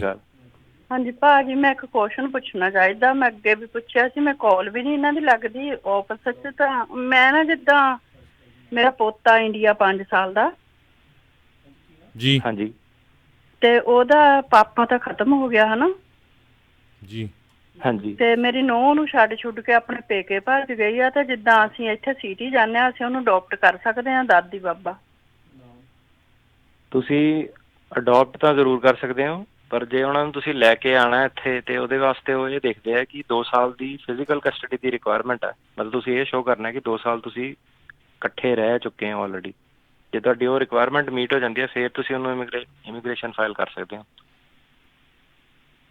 ਜੀ ਠੀਕ ਹੈ ਜੀ। ਰਹਿਣਾ ਪੈਣਾ ਉਹਦੇ ਨਾਲ। ਹਾਂਜੀ ਹਾਂਜੀ ਹਾਂਜੀ ਹਾਂਜੀ ਰਹਿਣਾ ਪੈਣਾ, ਪਰ ਇਹ ਹੈ ਕਿ ਇਕੱਠੇ ਰਹਿਣ ਦੀ ਲੋੜ ਨਹੀਂ 2 ਸਾਲ, ਮਤਲਬ ਤੁਸੀਂ ਟੁੱਟਵਾਂ ਵੀ ਰਹਿ ਸਕਦੇ ਹੋ ਜਦੋਂ ਤੁਸੀਂ ਗਏ ਜਿੱਦਾਂ ਹਾਂਜੀ, 6 ਮਹੀਨੇ ਰਹੇ। ਤੇ ਹਾਂਜੀ ਠੀਕ ਤੇ ਹੈ ਜੀ। ਉਹ ਸਾਡਾ ਸਾਰਾ ਕੁਝ ਇੰਡੀਆ ਤੋਂ ਹੋਣਾ, ਕੋਰਟ ਚੋਂ, ਹਨਾ? ਬਿਲਕੁਲ ਬਿਲਕੁਲ, ਉੱਥੇ ਹੀ ਤੁਸੀਂ ਅਡਾਪਸ਼ਨ। ਮੈਨੂੰ ਨਾ ਬਾਅਦ ਬਾਕੀ- ਚ ਫੋਨ ਕਰਿਓ, ਬਾਅਦ 'ਚ ਕਾਲ adoption ਕਰ ਲਿਓ। ਤੁਹਾਨੂੰ ਮਾੜੀ ਜੀ ਇੱਕ ਸਰਕਾਰੀ- ਗੱਲ ਦੱਸ ਦਿਓ, ਥੋੜੀ ਜਿਹੀ ਨਿੱਕੀ ਜਿਹੀ। ਹਾਂਜੀ ਏਦਾਂ ਬੱਚਾ ਆਉਣ ਨੂੰ ਕਿੰਨਾ ਕੁ ਟਾਈਮ ਲੱਗ ਜਾਊ ਇੱਧਰ ਸਾਡੇ ਕੋਲ? ਜੀ ਤੁਹਾਨੂੰ ਜੀ 2 ਸਾਲ ਦੀ ਤਾਂ ਰਿਕੁਆਇਰਮੈਂਟ ਤੁਹਾਨੂੰ ਪਹਿਲਾਂ ਫੁੱਲਫਿਲ ਕਰਨੀ ਪੈਣੀ, ਲੀਗਲ ਕਸਟਡੀ ਲੈਣੀ ਪੈਣੀ 2 ਸਾਲ ਵਾਸਤੇ, ਤੇ 2 ਸਾਲ ਦੀ ਤੁਹਾਡੀ ਫਿਜ਼ੀਕਲ ਕਸਟਡੀ ਹੈ। ਤੁਸੀਂ ਮੰਨ ਲਓ ਜੇ ਉਹ ਪੂਰੀ ਕਰਦੇ ਹੋ ਫਿਰ ਤੁਸੀਂ ਪੇਪਰ ਵਰਕ ਸ਼ੁਰੂਆਤ ਕਰ ਸਕਦੇ ਹੋ, ਤੇ ਪੇਪਰ ਵਰਕ ਨੂੰ ਤਕਰੀਬਨ ਤੁਹਾਡਾ 1.5 ਸਾਲ ਲੱਗ ਜਾਣਾ। ਤੇ ਤੁਹਾਡੇ ਮਤਲਬ ਇਹ ਸਾਰਾ ਪ੍ਰੋਸੈਸ ਲਗਾ ਲਓ ਕਿ 3.5 ਸਾਲ ਤੋਂ 5 ਸਾਲ ਡਿਪੈਂਡਿੰਗ ਤੁਸੀਂ 2 ਸਾਲ ਕਦੋਂ ਪੂਰੇ ਕਰਦੇ ਹੋ। ਜੀ ਓਕੇ ਜੀ। ਥੈਂਕ ਯੂ ਜੀ। ਅਤੇ ਬਾਕੀ ਜਿਹੜੇ ਇਹਨਾਂ ਨੂੰ ਕੋਈ ਹੋਰ ਸਵਾਲ ਹੈਗਾ, ਤੁਸੀਂ ਇਹਨਾਂ ਦੇ ਫ਼ੋਨ ਨੰਬਰ 4157157790 ਦੇ ਉੱਤੇ ਜਿਹੜੀ ਆ ਉਹ ਕਰ ਸਕਦੇ ਹੋ। ਲੰਮੀ ਚੌੜੀ ਉਦੋਂ ਫਿਰ ਗੱਲ ਕਰ ਲਿਓ, ਅਤੇ ਬਾਕੀ ਜੇ ਉਹਨਾਂ ਦਾ ਫ਼ੋਨ ਉਦੋਂ ਨਹੀਂ ਮਿਲ ਰਿਹਾ ਹੁੰਦਾ ਨਾ, ਤੁਸੀਂ ਇਹਨਾਂ ਨੂੰ ਟੈਕਸਟ ਕਰ ਦਿਆ ਕਰੋ ਆਪਣਾ ਨਾਮ ਅਤੇ ਨੰਬਰ, ਤਾਂ ਜੋ ਤੁਹਾਨੂੰ ਫਿਰ ਬਾਅਦ 'ਚ ਕਾਲ ਬੈਕ ਕਰ ਦੇਣ। ਸਤਵਿੰਦਰ ਜੀ, ਸਤਿ ਸ਼੍ਰੀ ਅਕਾਲ ਜੀ। ਸਤਿ ਸ਼੍ਰੀ ਅਕਾਲ ਜੀ। ਸਤਿ ਸ਼੍ਰੀ ਅਕਾਲ ਜੀ। ਸਤਿ ਸ਼੍ਰੀ ਅਕਾਲ ਜੀ। ਹਾਂਜੀ ਹਾਂਜੀ, ਮੇਰਾ ਇੱਕ ਸਵਾਲ ਸੀਗਾ। ਮੇਰਾ ਸਵਾਲ ਇਹ ਹੈ ਜੀ, ਮੇਰਾ ਨਾ ਜਿੱਦਾਂ ਜੀ ਸੈਲਮ ਦਾ ਕੇਸ ਵੀ ਅਪਰੂਵ ਹੋ ਗਿਆ ਜੀ, ਤੇ ਉਧਰੋਂ ਨਾਲ ਹੀ ਜਿੱਦਾਂ ਵੀ ਮੇਰਾ ਵਿਆਹ ਵਾਲਾ ਵੀ ਅਪਰੂਵ ਹੋ ਗਿਆ ਜੀ, ਤੇ ਹਾਂਜੀ ਮੇਰਾ C1 ਵੀਜ਼ਾ ਸੀਗਾ ਆਪਣਾ ਜੀ, C1 ਵੀਜ਼ਾ C1, ਉਹ ਤੇ ਮੇਰਾ ਵੀ ਪਹਿਲਾਂ ਮੈਨੂੰ ਚੱਕਰ ਪੈਂਦਾ ਸੀਗਾ, ਮੈਨੂੰ ਕੰਟਰੀ ਆਊਟ ਕਰਨੀ ਪੈਣੀ ਸੀ ਉਹ, ਜਿੱਦਾਂ ਵੀ ਇਮੀਗ੍ਰੇਸ਼ਨ ਕੇਸ ਤੋਂ ਪਹਿਲਾਂ ਜੀ ਮੈਨੂੰ ਵੀ ਉਹ ਕਹਿੰਦੇ ਸੀ ਵੀ ਸੌਰੀ ਕੰਟਰੀ ਆਊਟ ਕਰਕੇ ਵੀ ਮੈਨੂੰ ਅਪਲਾਈ ਕਰਨਾ ਪੈਣਾ ਸੀ ਵਿਆਹ ਵਾਲਾ, ਹੈ ਨਾ ਜੀ। ਤੇ ਹੁਣ ਜੀ ਮੈਂ ਆਪਣਾ ਗ੍ਰੀਨ ਕਾਰਡ ਅਪਲਾਈ ਕਰਨਾ ਸੀ, ਤੇ ਮੇਰਾ ਇਮੀਗ੍ਰੇਸ਼ਨ ਜਿਹੜਾ ਮੇਰਾ ਸੈਲਮ ਵਾਲਾ ਕੇਸ ਹੋਇਆ ਜੀ, ਉਹਦੇ ਉੱਪਰ ਮੈਂ ਆਪਣਾ ਜੀ ਟਰੈਵਲ ਡਾਕੂਮੈਂਟ ਅਪਲਾਈ ਕਰ ਲਏ ਜੀ, ਤੇ ਮੈਂ ਆਪਣਾ ਜੀ ਲਾਸਟ ਐਂਟਰੀ ਸਟੇਟਸ ਚੇਂਜ ਕਰਾਉਣਾ ਜੀ, ਤੇ ਮੇਰੇ ਟਰੈਵਲ ਡਾਕੂਮੈਂਟ ਆ ਗਏ ਆ ਜੀ। ਜਦੋਂ ਵੀ ਆ ਮਾਹੌਲ ਠੀਕ ਹੋ ਗਿਆ ਜੀ, ਵੀ ਮੈਨੂੰ ਮੈਕਸੀਕੋ ਜਾਂ ਕੈਨੇਡਾ ਜਾਣ ਲਈ ਵੀਜ਼ਾ ਲੈਣਾ ਪੈਣਾ ਜਾਂ ਕੀ ਪ੍ਰੋਸੀਜਰ ਹੋਊਗਾ ਜੀ ਇਹਦਾ? ਕੈਨੇਡਾ ਜਾਣ ਲਈ ਤਾਂ ਭਾਜੀ ਜਿਹੜੀ ਆਪਣੀ ਕੰਟਰੀ ਹੈ ਉਹਨਾਂ ਨੂੰ ਵਾਸਤੇ ਕੈਨੇਡੀਅਨ ਵੀਜ਼ਾ, ਤੁਹਾਨੂੰ ਤੁਸੀਂ ਕੌਂਸੂਲੇਟ ਨਾਲ ਨਾ ਗੱਲ ਕਰੋ, ਪਹਿਲਾਂ ਉਹਨਾਂ ਤੋਂ ਪੁੱਛੋ ਕਿ ਇਹ ਮੇਰੇ ਕੋਲ ਟਰੈਵਲ ਡਾਕੂਮੈਂਟ ਹੈ, ਤੁਸੀਂ ਐਂਟਰਟੇਨ ਕਰੋਗੇ ਕਿ ਨਹੀਂ ਕਰੋਗੇ, ਹੈ ਨਾ। ਸਾਰਿਆਂ ਨੂੰ ਨਹੀਂ ਜਾਣ ਦਿੰਦੇ ਉਹ, ਡਿਫਾਲਟ ਜਿਹੜੇ ਗ੍ਰੀਨ ਕਾਰਡ ਹੋਲਡਰ ਜਾਂ ਸਿਟੀਜ਼ਨ ਹੈ ਉਹ ਖੁੱਲ੍ਹੇ ਜਾ ਸਕਦੇ ਨੇ। ਠੀਕ ਹੈ ਜੀ। ਤੇ ਜਿਹੜੇ ਮੈਕਸੀਕੋ ਹੈ ਜਾਂ ਸਾਊਥ ਅਮਰੀਕਾ 'ਚ ਕਈ ਕੰਟਰੀ ਹੈ, ਕੰਟਰੀ ਦੇ ਆਪਣੇ ਆਪਣੇ ਰੂਲ ਹੈ। ਕਈ ਕੰਟਰੀਆਂ ਕਹਿੰਦੀਆਂ ਕਿ ਜੇ ਤੁਸੀਂ ਲੀਗਲ ਸਟੇਟਸ ਹੈਗੇ ਹੋ US 'ਚ ਪ੍ਰੈਜ਼ੈਂਟ ਹੋ, ਤੁਹਾਨੂੰ ਕੋਈ ਰੋਕ ਟੋਕ ਨਹੀਂ ਹੈ, ਤੁਸੀਂ ਆ ਸਕਦੇ ਹੋ। ਜਿੱਦਾਂ ਤੁਸੀਂ ਪੇਰੂ ਜਾ ਸਕਦੇ ਹੋ, ਤੁਸੀਂ ਇੱਥੇ ਮੈਕਸੀਕੋ ਜਾ ਸਕਦੇ ਹੋ, ਪਰ ਤੁਹਾਨੂੰ ਉਹਨਾਂ ਨਾਲ ਡਾਇਰੈਕਟਲੀ ਚੈੱਕ ਕਰਨਾ ਪੈਣਾ। ਜਿਹੜਾ ਸਾਡਾ ਕੰਮ ਹੈ ਜਿਹੜੇ ਇਨਕਮਿੰਗ US ਵੱਲ ਆਉਂਦੀ ਹੈ, ਆਪਾਂ US ਇਮੀਗ੍ਰੇਸ਼ਨ ਦਾ ਕੰਮ ਕਰਦੇ ਹਾਂ, ਤਾਂ ਇਹ ਕੈਨੇਡਾ ਇਮੀਗ੍ਰੇਸ਼ਨ ਜਾਂ ਮੈਕਸੀਕੋ ਇਮੀਗ੍ਰੇਸ਼ਨ ਤੇ ਮੈਂ ਤੁਹਾਨੂੰ ਸਲਾਹ ਨਹੀਂ ਦੇਵਾਂਗਾ ਜੀ। ਧੰਨਵਾਦ ਜੀ। ਥੈਂਕ ਯੂ ਜੀ ਕਾਲ ਦੇ ਲਈ ਜੀ। ਜੀ ਥੈਂਕ ਯੂ, ਧੰਨਵਾਦ ਜੀ। ਰਾਣੀ ਜੀ, ਸਤਿ ਸ਼੍ਰੀ ਅਕਾਲ ਜੀ। ਹਾਂਜੀ, ਸਤਿ ਸ਼੍ਰੀ ਅਕਾਲ ਭਾਜੀ। ਸਤਿ ਸ਼੍ਰੀ ਅਕਾਲ। ਹਾਂਜੀ, ਮੈਂ ਨਾ 2 ਸਵਾਲ ਪੁੱਛਣੇ ਸੀਗੇ। ਜੀ। ਇੱਕ ਤਾਂ ਸੀਗਾ ਸਵਾਲ ਕਿ ਮੇਰੇ ਆਪਣੇ ਬ੍ਰਦਰ ਸਿਸਟਰਾਂ ਦਾ ਕੀਤਾ ਸੀਗਾ, ਤੇ ਉਹਨਾਂ ਦੀ ਅਸੀਂ ਫੀਸ ਆਲਰੇਡੀ ਭਰ ਚੁੱਕੇ ਹਾਂ, ਤੇ ਲਾਸਟ ਵੀਕ ਮੈਂ ਕਾਲ ਕੀਤੀ ਸੀਗੀ, ਤੇ ਆਫਟਰ ਤੁਹਾਡੀ ਨਾਲ ਗੱਲ ਕਰਨ ਤੋਂ ਬਾਅਦ ਮੈਂ ਮੇਲ ਚੈੱਕ ਕਰਨ ਗਈ ਤਾਂ ਮੇਲ ਦੇ ਵਿੱਚ ਚਿੱਠੀ ਆ ਗਈ ਕਿ ਦੁਬਾਰਾ ਫੀਸਾਂ ਭਰੋ। ਇੰਟਰਵਿਊ ਤਾਂ ਉਹਨਾਂ ਦੀ ਨਹੀਂ ਆਈ ਸੀਗੀ, ਲੇਕਿਨ ਫੀਸ ਤਾਂ ਅਸੀਂ ਆਲਰੇਡੀ ਭਰ ਦਿੱਤੀ ਸੀਗੀ, ਪਰ ਆਈ ਡੋਂਟ ਨੋ ਵਾਈ ਉਹਨਾਂ ਨੇ ਕਹਿ ਦਿੱਤਾ ਦੁਬਾਰਾ ਫੀਸ ਭਰੋ। ਉਹਨਾਂ ਦਾ ਜੀ ਡਿਫਾਲਟ ਜੇ ਸਿਸਟਮ, ਤੁਹਾਨੂੰ ਤੁਸੀਂ ਸਾਲ ਤੋਂ ਜ਼ਿਆਦਾ ਹੋ ਗਿਆ ਸੀ ਫੀਸ ਭਰੀ ਨੂੰ ਤੁਹਾਨੂੰ? ਹਾਂਜੀ, ਆਈ ਥਿੰਕ ਫਰਵਰੀ 'ਚ ਭਰੀ ਸੀ। ਹਾਂਜੀ, ਸਾਲ ਤੋਂ ਜ਼ਿਆਦਾ ਨਾ ਫਿਰ ਐਕਸਪਾਇਰ ਹੋ ਜਾਂਦੀ ਹੈ ਫੀਸ। ਇਹਦੇ ਵਿੱਚ ਉਹਨਾਂ ਨੇ ਕਰੋਨਾ ਦੀ ਐਕਸੈਪਸ਼ਨ ਨਹੀਂ ਤੁਹਾਨੂੰ ਦੇਣੀ। ਨਹੀਂ, ਫਿਰ ਮੇਰੀ ਸਿਸਟਰ ਦੀ ਜਿਹੜੀ ਸੀ ਉਹ ਤੋਂ ਵੀ ਪਹਿਲਾਂ ਦੀ ਨਵੰਬਰ ਦਸੰਬਰ ਦੀ ਭਰੀ ਆ, ਉਹਦੀ ਤਾਂ ਆਈ ਨਹੀਂ ਚਿੱਠੀ ਏਦਾਂ। ਤੁਸੀਂ ਹੋਰ ਕਿਸੇ ਨਾਲ ਨਹੀਂ ਭੈਣ ਜੀ ਕੰਪੇਅਰ ਕਰੋ, ਮੇ ਵੀ ਉਹਨਾਂ ਦੀ ਵੀ ਆ ਜਾਊਗੀ, ਤੁਸੀਂ ਆਪਣੀ ਗੱਲ ਕਰੋ। ਹਾਂਜੀ। ਅੱਛਾ, ਫਿਰ ਅਸੀਂ ਨਹੀਂ, ਇਹ ਵੀ ਹੋ ਸਕਦਾ ਨਾ ਵੀ ਉਹਨਾਂ ਨੇ ਕੋਈ ਐਕਸ਼ਨ ਵੀ ਲਿਆ ਹੋਵੇ ਉਹਦੇ ਤੇ, ਇਹ ਵੀ ਹੋ ਸਕਦਾ ਨਾ। ਜਦੋਂ ਜਿੱਦਾਂ ਪਹਿਲਾਂ ਵੀ ਲਾਸਟ ਟਾਈਮ ਵੀ ਦੱਸਿਆ ਸੀ ਜਗਵੀਰ ਜੀ ਨੇ, ਤੇ ਤੁਸੀਂ ਉੱਦਾਂ ਵੈਸੇ ਇੱਕ ਵਾਰੀ ਫਿਰ ਕਲੀਅਰ ਕਰ ਦਿਓ ਫੀਸ ਦਾ ਮਾਮਲਾ। ਹਾਂਜੀ, ਉਹਨਾਂ ਨੇ ਨਾ ਜਿੱਦਾਂ ਭਾਜੀ ਕਹਿ ਰਹੇ ਨੇ, ਬਿਲਕੁਲ ਸਹੀ ਕਹਿ ਰਹੇ ਨੇ ਕਿ ਜਿਹਨਾਂ ਨੇ ਐਕਸ਼ਨ ਲਿਆ ਹੈ 1 ਸਾਲ 'ਚ, ਕਈ ਵਾਰੀ ਉਹ ਕੌਂਸੂਲੇਟ ਨੂੰ ਕਹਿ ਦਿੰਦੇ ਨੇ, ਆਪ ਹੀ ਰਿਕੁਐਸਟ ਪਾ ਸਕਦੇ ਹੋ ਕਿ ਮੈਂ 1 ਸਾਲ ਤੱਕ ਕੋਈ ਐਕਸ਼ਨ ਨਹੀਂ ਲੈਣਾ, ਮੇਰਾ ਪੋਸਟਪੋਨ ਕੀਤਾ ਜਾਵੇ ਕੇਸ। ਜੇ ਤੁਸੀਂ ਉਹਨਾਂ ਨੂੰ ਬਿਲਕੁਲ ਕੰਟੈਕਟ ਨਹੀਂ ਕਰਦੇ ਹੋ, ਕੁਝ ਸਬਮਿਟ ਨਹੀਂ ਕਰਦੇ ਹੋ, ਫਿਰ ਤੁਹਾਡੀ ਫੀਸ ਐਕਸਪਾਇਰ ਹੋ ਜਾਂਦੀ ਹੈ 1 ਸਾਲ ਦੇ ਅੰਦਰ। ਤੇ ਹੁਣ ਉਹ ਜਿੱਦਾਂ ਭਾਜੀ ਕਹਿ ਰਹੇ ਨੇ, ਉਹਨਾਂ ਨੇ ਕੀ ਪਤਾ ਜਿਹਨਾਂ ਦੀ ਤੁਸੀਂ ਗੱਲ ਕਰ ਰਹੇ ਹੋ ਉਹਨਾਂ ਨੇ ਕੋਈ ਨਾ ਕੋਈ ਐਕਸ਼ਨ ਲਿੱਤਾ ਹੋਵੇ। ਜੀ ਬਿਲਕੁਲ। ਸੋ ਬਿਲਕੁਲ ਸਰੋਤਿਓ, ਸਾਡੇ ਬਹੁਤ ਸਾਰੇ ਕਾਲਰ ਆ, ਜ਼ਰੂਰ ਆਪਾਂ ਟਰਾਈ ਕਰਾਂਗੇ ਵੱਧ ਤੋਂ ਵੱਧ ਕਾਲਾਂ ਲੈਣ ਲਈ। ਟਰਾਈ ਕਰਿਓ ਰਿਪੀਟ ਕੁਐਸਚਨ ਨਾ ਹੋਵੇ, ਆਪਾਂ ਤੇ ਛੋਟਾ ਕੁਐਸਚਨ ਰੱਖੋ। ਜੇ ਡਿਟੇਲ 'ਚ ਇਨਫੋਰਮੇਸ਼ਨ ਪੁੱਛਣੀ ਹੋਈ ਉਹ ਬਾਅਦ 'ਚ ਤੁਸੀਂ ਕੱਲ ਪਰਸੋਂ ਚੌਥ ਜਦ ਮਰਜ਼ੀ ਕਾਲ ਕਰ ਲਿਓ ਇਹਨਾਂ ਨੂੰ। ਜੀ ਜਸਵੀਰ ਜੀ, ਇੱਕ ਮੇਰੀ ਰਿਕੁਐਸਟ ਸੀਗੀ ਹਾਂਜੀ ਕਿ ਆਪਣਾ ਨਾ ਟੈਕਸਟ ਜਦੋਂ ਭੇਜਦੇ ਹੋ ਪਲੀਜ਼ ਆਪਣਾ ਪੂਰਾ ਨਾਮ ਪਾਇਓ ਉਹਦੇ ਵਿੱਚ, ਤੇ ਥੋੜਾ ਜਿਹਾ ਬਰੀਫਲੀ ਆਪਣੇ ਕੇਸ ਨੂੰ ਐਕਸਪਲੇਨ ਕਰਿਓ ਤਾਂ ਕਿ ਮੈਂ ਤੁਹਾਨੂੰ ਕਾਲ ਵਾਪਸ ਕਰ ਸਕਾਂ। ਜੇ ਆਪਣਾ ਨਾਮ ਨਹੀਂ ਪਾਉਂਦੇ ਹੋ, ਕੇਸ ਐਕਸਪਲੇਨ ਨਹੀਂ ਕਰਦੇ ਹੋ, ਤਾਂ ਫਿਰ ਮੇਰੇ ਤੋਂ ਕਾਲ ਨਹੀਂ ਆਏਗੀ ਤੁਹਾਨੂੰ। ਜੀ ਇਹ ਜਿਹੜੇ ਜ਼ਰੂਰ ਧਿਆਨ ਰੱਖਿਓ ਜੀ, ਜਿਨ੍ਹਾਂ ਨੇ ਵੀ ਟੈਕਸਟ ਕਰਨਾ ਹੈ, ਆਪਣਾ ਨਾਮ ਤੇ ਥੋੜ੍ਹਾ ਜਿਹਾ ਕੇਸ ਦੀ ਜਿਹੜੀ ਆ ਕੀ ਉਸ ਦੇ ਬਾਰੇ ਹੈਗੀ, ਕਿਹਦੇ ਬਾਰੇ ਸਲਾਹ ਲੈਣੀ, ਉਹ ਤੁਸੀਂ ਥੋੜ੍ਹਾ ਜਿਹਾ ਦੱਸ ਦਿਓ, ਕਿਉਂਕਿ ਤੁਹਾਡੀ ਹੀ ਮਦਦ ਹੋਣੀ ਆ। ਸੋ ਥੋੜ੍ਹੀ ਜਿਹੀ ਮੁਸ਼ੱਕਤ ਜਿਹੜੀ ਉਹ ਟਾਈਪਿੰਗ ਦੇ ਵਿੱਚ ਮਾੜੀ ਜੀ ਜਿਹੜੀ ਕਰਕੇ ਇਹਨਾਂ ਨੂੰ ਪਲੱਸ ਕਈ ਵਾਰੀ ਰਿਸਰਚ ਵੀ ਕਰਨਾ ਪੈਂਦਾ, ਸਾਰੇ ਕੁਐਸਚਨ ਦਾ ਪਤਾ ਨਹੀਂ ਹੁੰਦਾ। ਜੀ ਜੀ। ਤੇ ਅਗਲੇ ਕਾਲਰ ਨੇ ਜਸਵੀਰ ਜੀ, ਸਤਿ ਸ਼੍ਰੀ ਅਕਾਲ ਜੀ। ਭਾਜੀ ਸਤਿ ਸ੍ਰੀ ਅਕਾਲ ਤਿੰਨਾਂ ਵੀਰਾਂ ਨੂੰ। ਵੀਰ ਜੀ ਮੇਰੇ ਦੋ ਕੁਐਸਚਨ ਹੈ। ਇੱਕ ਤਾਂ ਮੈਂ ਇਹ ਪੁੱਛਣਾ ਚਾਹੁੰਦਾ ਵੀ ਜਿਹੜਾ ਬਲੱਡ ਰੇਸ਼ਨ ਨੂੰ ਆ ਉਹ ਸਾਰੀ ਅਮਰੀਕਾ 'ਚ ਇੱਕੋ ਜਿਹਾ ਸਮਾਂ ਲੱਗਦਾ ਜਾਂ ਵਾਸ਼ਿੰਗਟਨ ਸਟੇਟ ਨੂੰ ਕੁਛ ਰਵਾਇਤ ਆ? ਦੂਜਾ ਇਹ ਆ ਬਈ ਮੈਨੂੰ 2013 ਵਿੱਚ ਇੱਕ ਡਿੰਕ ਟਰੈਕ ਦੀ ਟਿਕਟ ਮਿਲ ਗਈ ਸੀ, ਮੈਂ ਨਵਾਂ ਆਇਆ ਸੀ, ਕਿੰਨਾ ਚਿਰ ਮੇਰੇ ਰੈਕਟ ਤੇ ਰਹੂਗੀ ਤੇ ਮੈਂ ਕਦੋਂ ਸਿਟੀਜ਼ਨ ਅਪਲਾਈ ਕਰ ਸਕਦਾ? DUI ਠੀਕ ਹੈ ਜੀ। ਜਿਹੜੀ ਕੱਲੀ ਇੱਕ DUI ਹੈਗੀ ਹੈ ਉਹ ਤੁਹਾਡੀ ਸਿਟੀਜ਼ਨਸ਼ਿਪ ਨੂੰ ਇਫੈਕਟ ਨਹੀਂ ਕਰੇਗੀ ਜੇ ਸਿਰਫ ਇੱਕੋ DUI ਹੈਗੀ, ਤੇ ਜੇ ਹੋਰ ਕੋਈ ਤੁਹਾਡੀ ਪੁਰਾਣੀ ਕਨਵਿਕਸ਼ਨ ਜਾਂ ਕੋਈ ਹੋਰ ਮਸਲਾ ਨਹੀਂ ਹੈਗਾ। ਦੂਸਰੀ ਗੱਲ ਇਹ ਹੈਗੀ ਕਿ ਜਦੋਂ ਸਿਟੀਜ਼ਨ ਤੁਸੀਂ ਅਪਲਾਈ ਕਰਦੇ ਹੋ ਪਿਛਲੇ 5 ਸਾਲਾਂ ਦਾ ਤੁਹਾਡਾ ਗੁੱਡ ਮੋਰਲ ਕਰੈਕਟਰ ਮੰਗਦੇ ਨੇ, ਜਿੱਦਾਂ ਤੁਸੀਂ 2013 ਦੱਸਿਆ, ਤੇ ਉਹ ਤੁਹਾਡੇ ਸਿਟੀਜ਼ਨਸ਼ਿਪ ਨੂੰ ਕੇਸ ਨੂੰ ਬਿਲਕੁਲ ਇਫੈਕਟ ਨਹੀਂ ਕਰੇਗੀ ਜੀ ਜੀ। ਤੇ ਬਲੱਡ ਰਿਲੇਸ਼ਨ ਜਿਹੜੀ ਹੁਣ ਇਮੀਗ੍ਰੇਸ਼ਨ ਦੀ ਫਾਈਲਿੰਗ ਹੈ, ਇਹਨਾਂ ਨੇ ਸਰਵਿਸ ਸੈਂਟਰ ਦਿੱਤੇ ਹੋਏ ਨੇ, ਤੇ ਇਹਨਾਂ ਦਾ ਕੱਲ ਦਾ ਅਪਡੇਟ ਇਹ ਹੈਗਾ ਕਿ ਇਹ ਆਪਣੀ ਮਰਜ਼ੀ ਨਾਲ ਇਹਨਾਂ ਨੇ ਕਿਹਾ ਕਿ ਸਾਡੀ ਮਰਜ਼ੀ, ਆਪਾਂ ਜਿੱਥੇ ਮਰਜ਼ੀ ਟ੍ਰਾਂਸਫਰ ਕਰ ਸਕਦੇ ਹਾਂ, ਤੇ ਕਰ ਵੀ ਰਹੇ ਨੇ। ਤੇ ਐਸ ਸੱਚ ਕੋਈ ਫਰਕ ਨਹੀਂ ਪਏਗਾ ਕਿ ਤੁਸੀਂ ਕੈਲੀਫੋਰਨੀਆ ਰਹਿੰਦੇ ਹੋ ਜਾਂ ਤੁਸੀਂ ਵਿਸਕੌਨਸਿਨ ਰਹਿੰਦੇ ਹੋ, ਉੱਥੇ ਛੇਤੀ ਹੋਊਗਾ ਤੇ ਇੱਕੋ ਟਾਈਮ ਲੱਗੇਗਾ ਜੀ। ਥੈਂਕ ਯੂ ਜੀ। ਅਗਲੇ ਕਾਲਰ ਨੇ ਲਖਵਿੰਦਰ ਕੌਰ ਜੀ, ਸਤਿ ਸ਼੍ਰੀ ਅਕਾਲ। ਹਾਂਜੀ ਸਤਿ ਸ਼੍ਰੀ ਅਕਾਲ ਭਾਜੀ।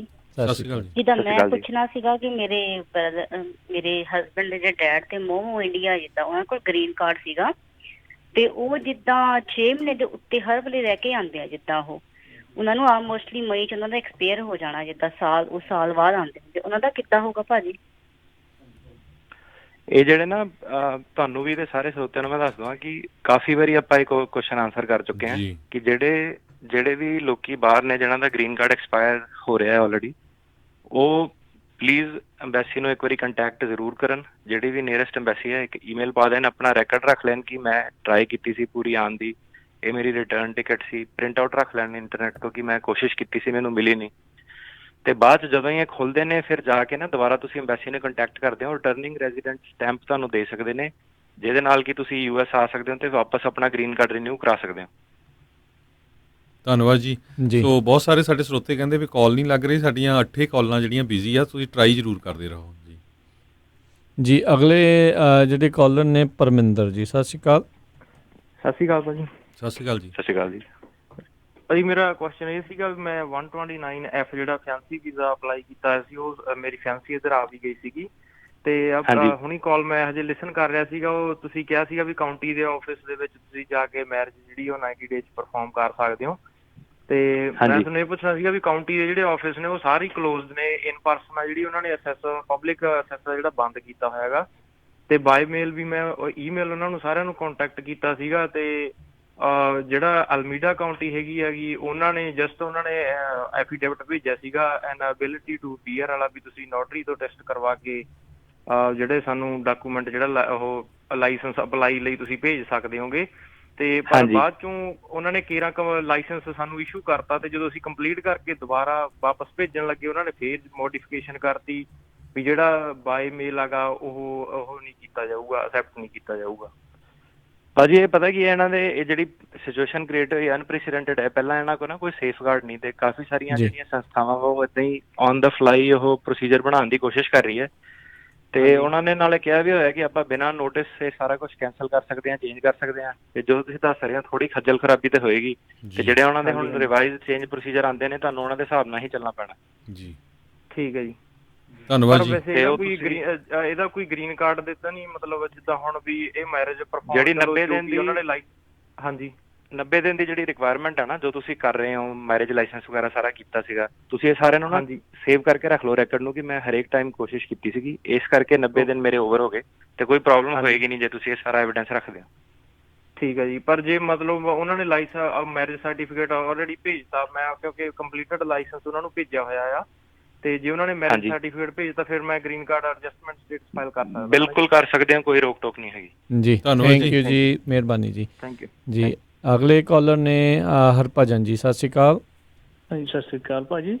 ਮੇਰਾ 2 ਕੁਐਸਚਨ ਹੈ ਜੀ। ਇੱਕ ਤਾਂ ਇਹ ਮੇਰੀ ਮਿਸੀ ਜੀ ਜਿਹੜੀ ਸਿਟੀਜ਼ਨ ਹੋਈ ਸੀ ਜੀ 10 ਫਰਵਰੀ ਨੂੰ, ਤੇ ਇਹਦੀ 24 ਅਪ੍ਰੈਲ ਆਈ ਸੀ ਜੀ ਸਹੁੰ ਚੱਕਣ ਦੀ। ਤੇ ਇਹ ਸਹੁੰ ਹੁਣ ਦੁਬਾਰਾ ਸਾਨੂੰ ਸਿਟੀਜ਼ਨ ਦੇ ਪੇਪਰ ਦੇਣੇ ਪਊਗੇ ਤਾਂ ਉਹੀ ਪ੍ਰੋਸੈਸ ਹੋ ਜਾਊਗਾ ਜੀ ਪਿਛਲਾ? ਉਹੀ ਸਾਰਾ ਪਿਛਲੇ ਵਾਲਾ ਪ੍ਰੋਸੈਸ ਹੋ ਜਾਣਾ, ਦੁਬਾਰਾ ਨਹੀਂ ਫਾਈਲ ਕਰਨਾ ਪੈਣਾ। ਇਹ ਦੁਬਾਰਾ ਫਿਰ ਤੁਹਾਨੂੰ ਰੀਸ਼ੈਡਿਊਲ ਨੋਟਿਸ ਭੇਜਣਗੇ, ਜੂਨ ਤੇ ਜੁਲਾਈ ਵਾਲਾ ਹੁਣ ਭੇਜ ਰਹੇ ਨੇ, ਤੇ ਵੇਟ ਕਰੋ ਤੁਸੀਂ। ਓਕੇ ਜੀ, ਥੈਂਕ ਯੂ ਜੀ ਬਹੁਤ। ਥੈਂਕ ਯੂ ਜੀ। ਅਗਲੇ ਜਿਹੜੇ ਕਾਲਰ ਨੇ ਤਜਿੰਦਰ ਜੀ, ਸਤਿ ਸ਼੍ਰੀ ਅਕਾਲ।